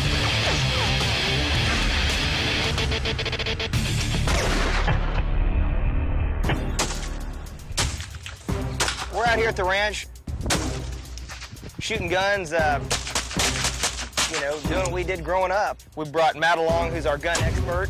Did you guys bring anything out to shoot today? Or? I brought my H&K 45. Also brought my shotgun as well as my custom lever gun. I know you brought some guns too. What'd you bring? I brought my my trusty Desert Eagle 44. I got the 338 Lapua and the AR-15. You boys ready to go throw some lead? All right. Kicking off the show, we had to go with the staple. Melons on a stick. It's very much like a head on a pike.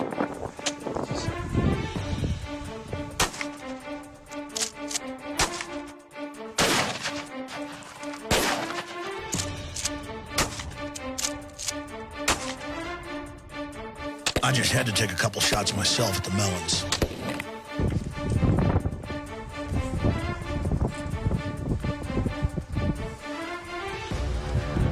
The 338 Lapua was my most recent purchase. This is the first chance that I got to shoot it.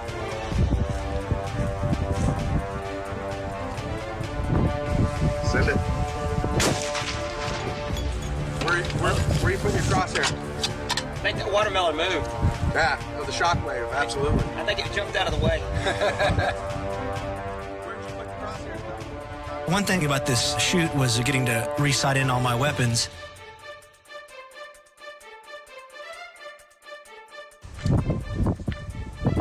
Send it.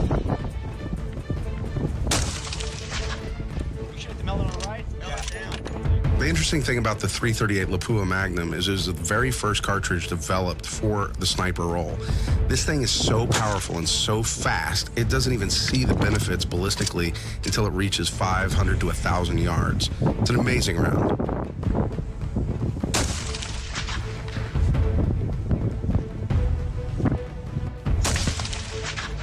We got melon.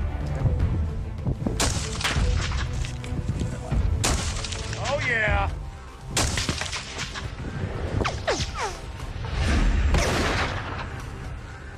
Somebody at the last minute had the great idea to bring these hairspray cans out, and we decided to hit them with the tracer rounds, see if they'd do anything. I didn't really actually think they would catch on the way they did, but we got some pretty cool little explosions out of them. The AR-15 was about 2 inches off and had to use a little Kentucky windage.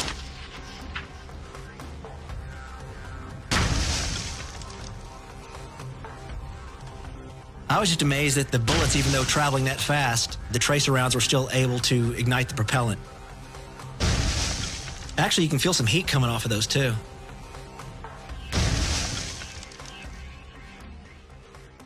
I think one thing that we can agree on is that you shouldn't make bad decisions with a firearm. No. You know, and so that's why I think that the training comes in handy, practice coming out to, you know, and honestly, I mean, how can you have more fun than coming outside and, you know, being on a beautiful ranch and just grabbing a bunch of guns and shooting melons and barrels and, I mean, I think we can think about propane tanks. You know, we're going to think of a lot of things. We'll have to do that tonight. This is a 45 caliber RBCD round out of San Antonio. It's a fragmentation round. We're shooting it into clay here to show its dramatic effect.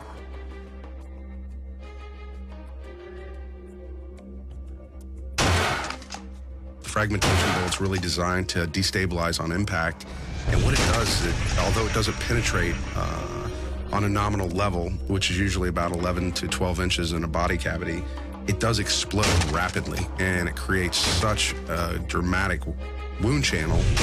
Well, it's not even a wound channel, really. It just splits your target in half. So even if it doesn't kill them immediately, they'll die of shock.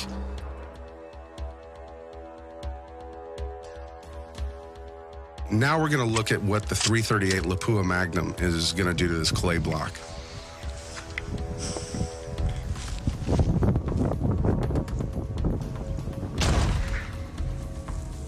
There's really not much difference between the .338 Lapua Magnum round and the .45. One cuts it in half, and the other one splatters it everywhere. At the end of the day, I don't think anyone's riding home to mom after this one. The .45-70 is a much slower round than the .338 Lapua, probably half the speed, but it's a much wider diameter bullet, offering destructive power at closer ranges. So if a situation's going on in your house and you don't have time to get out and practice in the field a lot, or your wife doesn't, you think the shotgun is a little better to use? I think with the right basic instruction, absolutely. Do you think birdshot would be a good round for home defense? I think birdshot's actually pretty sufficient. You know, number 6 load, all the way up to trap load. So you don't have to worry about actually shooting through the wall and going into your kid's room. Right. Why don't we do a demonstration to show the differences between a handgun and a shotgun as far as accuracy and penetration? Yeah, the shotgun, when he hits the melons behind us, they're gonna pretty much liquefy. Let's do a little test, see how the shotgun stacks up against the .44. Let's do it. Pick your poison. I'll take them both. There we go. Yeah, I'll go first.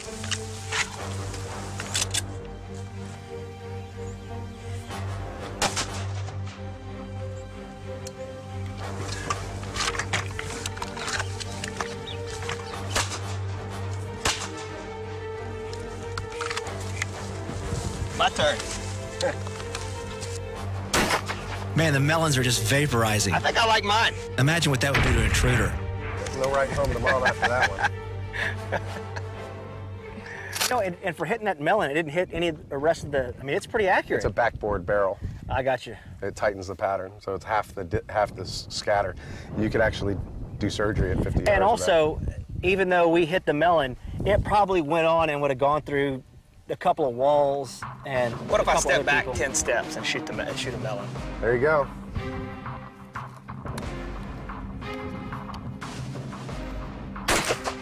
Sort of like shooting pool. Just curving around the egg. There you go.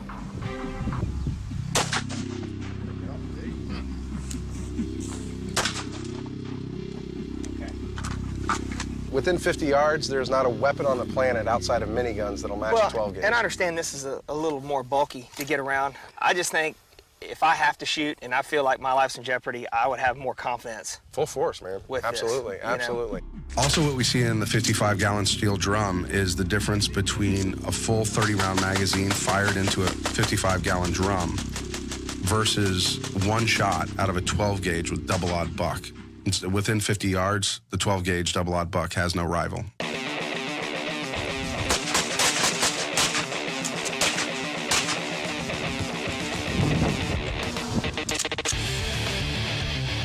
And from our own grassy knoll right here in Texas, we shot up this barrel. Would you believe, just like Kennedy's car, only 2 bullets did this? Yes, they're magic. Next, the propane tank goes sky high. And then, tracers light up the evening sky. All this and more on Brothers in Arms.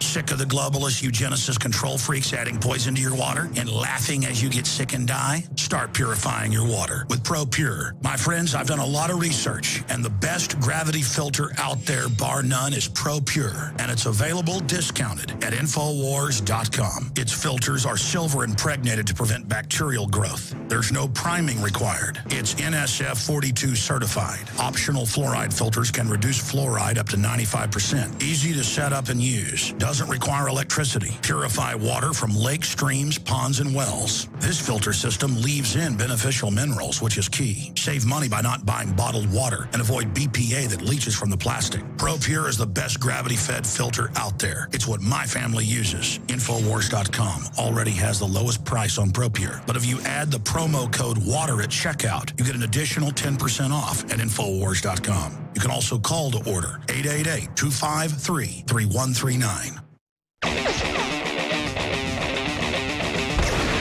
We lined up about 8 Aquanet hairspray cans, and we fired through all of them. Perfect shot, but they didn't ignite.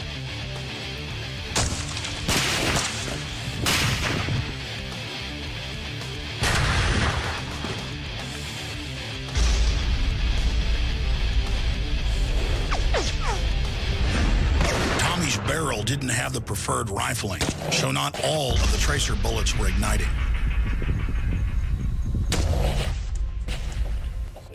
But that was okay. We just used some Boy Scout ingenuity to get a fire going.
Now the propane. We decided to put the fully loaded propane tank inside the barrel. Notice the fire extinguisher there by the barrel. Now that was not an accident. We put it there as the first remote detonated fire suppression unit.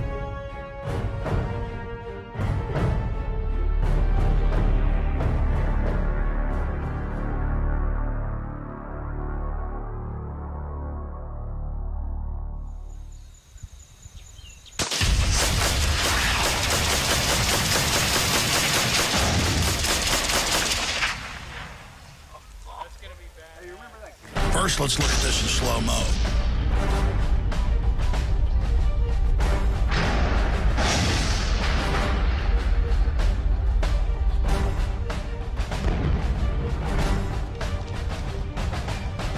This has got to be a first. Tommy actually shot the fire extinguisher seconds after shooting the propane tank and basically extinguished the fire. And all of it was pre-planned, and it worked.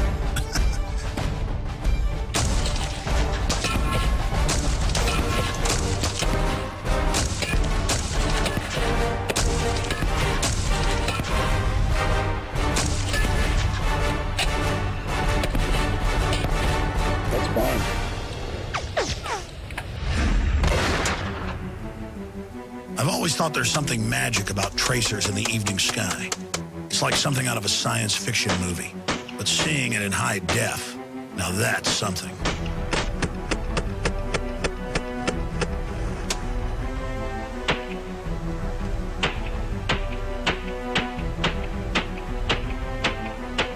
Well, that's it for this first installment of Brothers in Arms. But coming up, our next episode is literally going to blow this one away. It's coming soon to the Infowar. You can see it at prisonplanet.tv.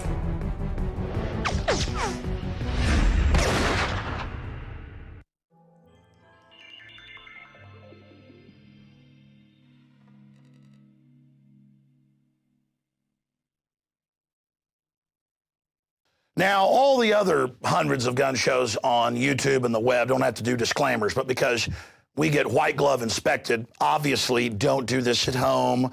If you're going to buy a firearm, go out and get some basic training so you know how to use it and have it in a safe manner. All of that is common sense. You almost buy into the nanny state by making that point, but we do want everybody to get some training. It's very inexpensive. It goes on in every town and city. So when you buy a firearm, go and take a basic firearms instruction course. You're going to find it's extremely easy, and then go out and use your firearm routinely so that you get accustomed to using it, and it's like a duck to water. Women are incredibly good with guns, in many cases better than men, but they culturally don't get into it. It's very exciting, and your car is about 100 times more dangerous than a gun. So if you are getting into the Second Amendment and self-defense and getting onto the victimhood mentality, I suggest you go take a local firearms class, get a shotgun for your home, a revolver to start off with, and a concealed carry is great as well, so the system won't harass you. But bottom line, don't try those stunts at home. That's it for this edition of Infowars Nightly News. Great job to the crew. I'll be back this Sunday, 4 to 6 p.m. with the Sunday show live on the radio, 4 to 6 p.m. Central, and Lord willing, back Monday, 11 a.m. Central, 12 noon Eastern. And I might have a special celebrity guest on Monday for you as well. We'll see what happens with that. That's all coming up on Infowars Nightly News and on the daily and Sunday radio shows. We're the hardest working folks in media because we love liberty. It's not about being celebrities. It's about defeating tyranny and defending the innocents, like we covered in the first segment with the nightmare CPS child kidnapping programs that are going on. If you believe in what we're doing, spread the word about Infowars.com and PrisonPlanet.tv and Infowars Nightly News. There's a 15-day free trial we're running in perpetuity right now at Infowars.com and PrisonPlanet.tv. And more importantly, one 15-cent-a-day membership is really 6. You can use the same username and passcode, share it with your friends and family. So get the word out today about PrisonPlanet.tv. The revolution against tyranny, the rediscovery of liberty starts here. It starts with us, but more importantly, it starts with you.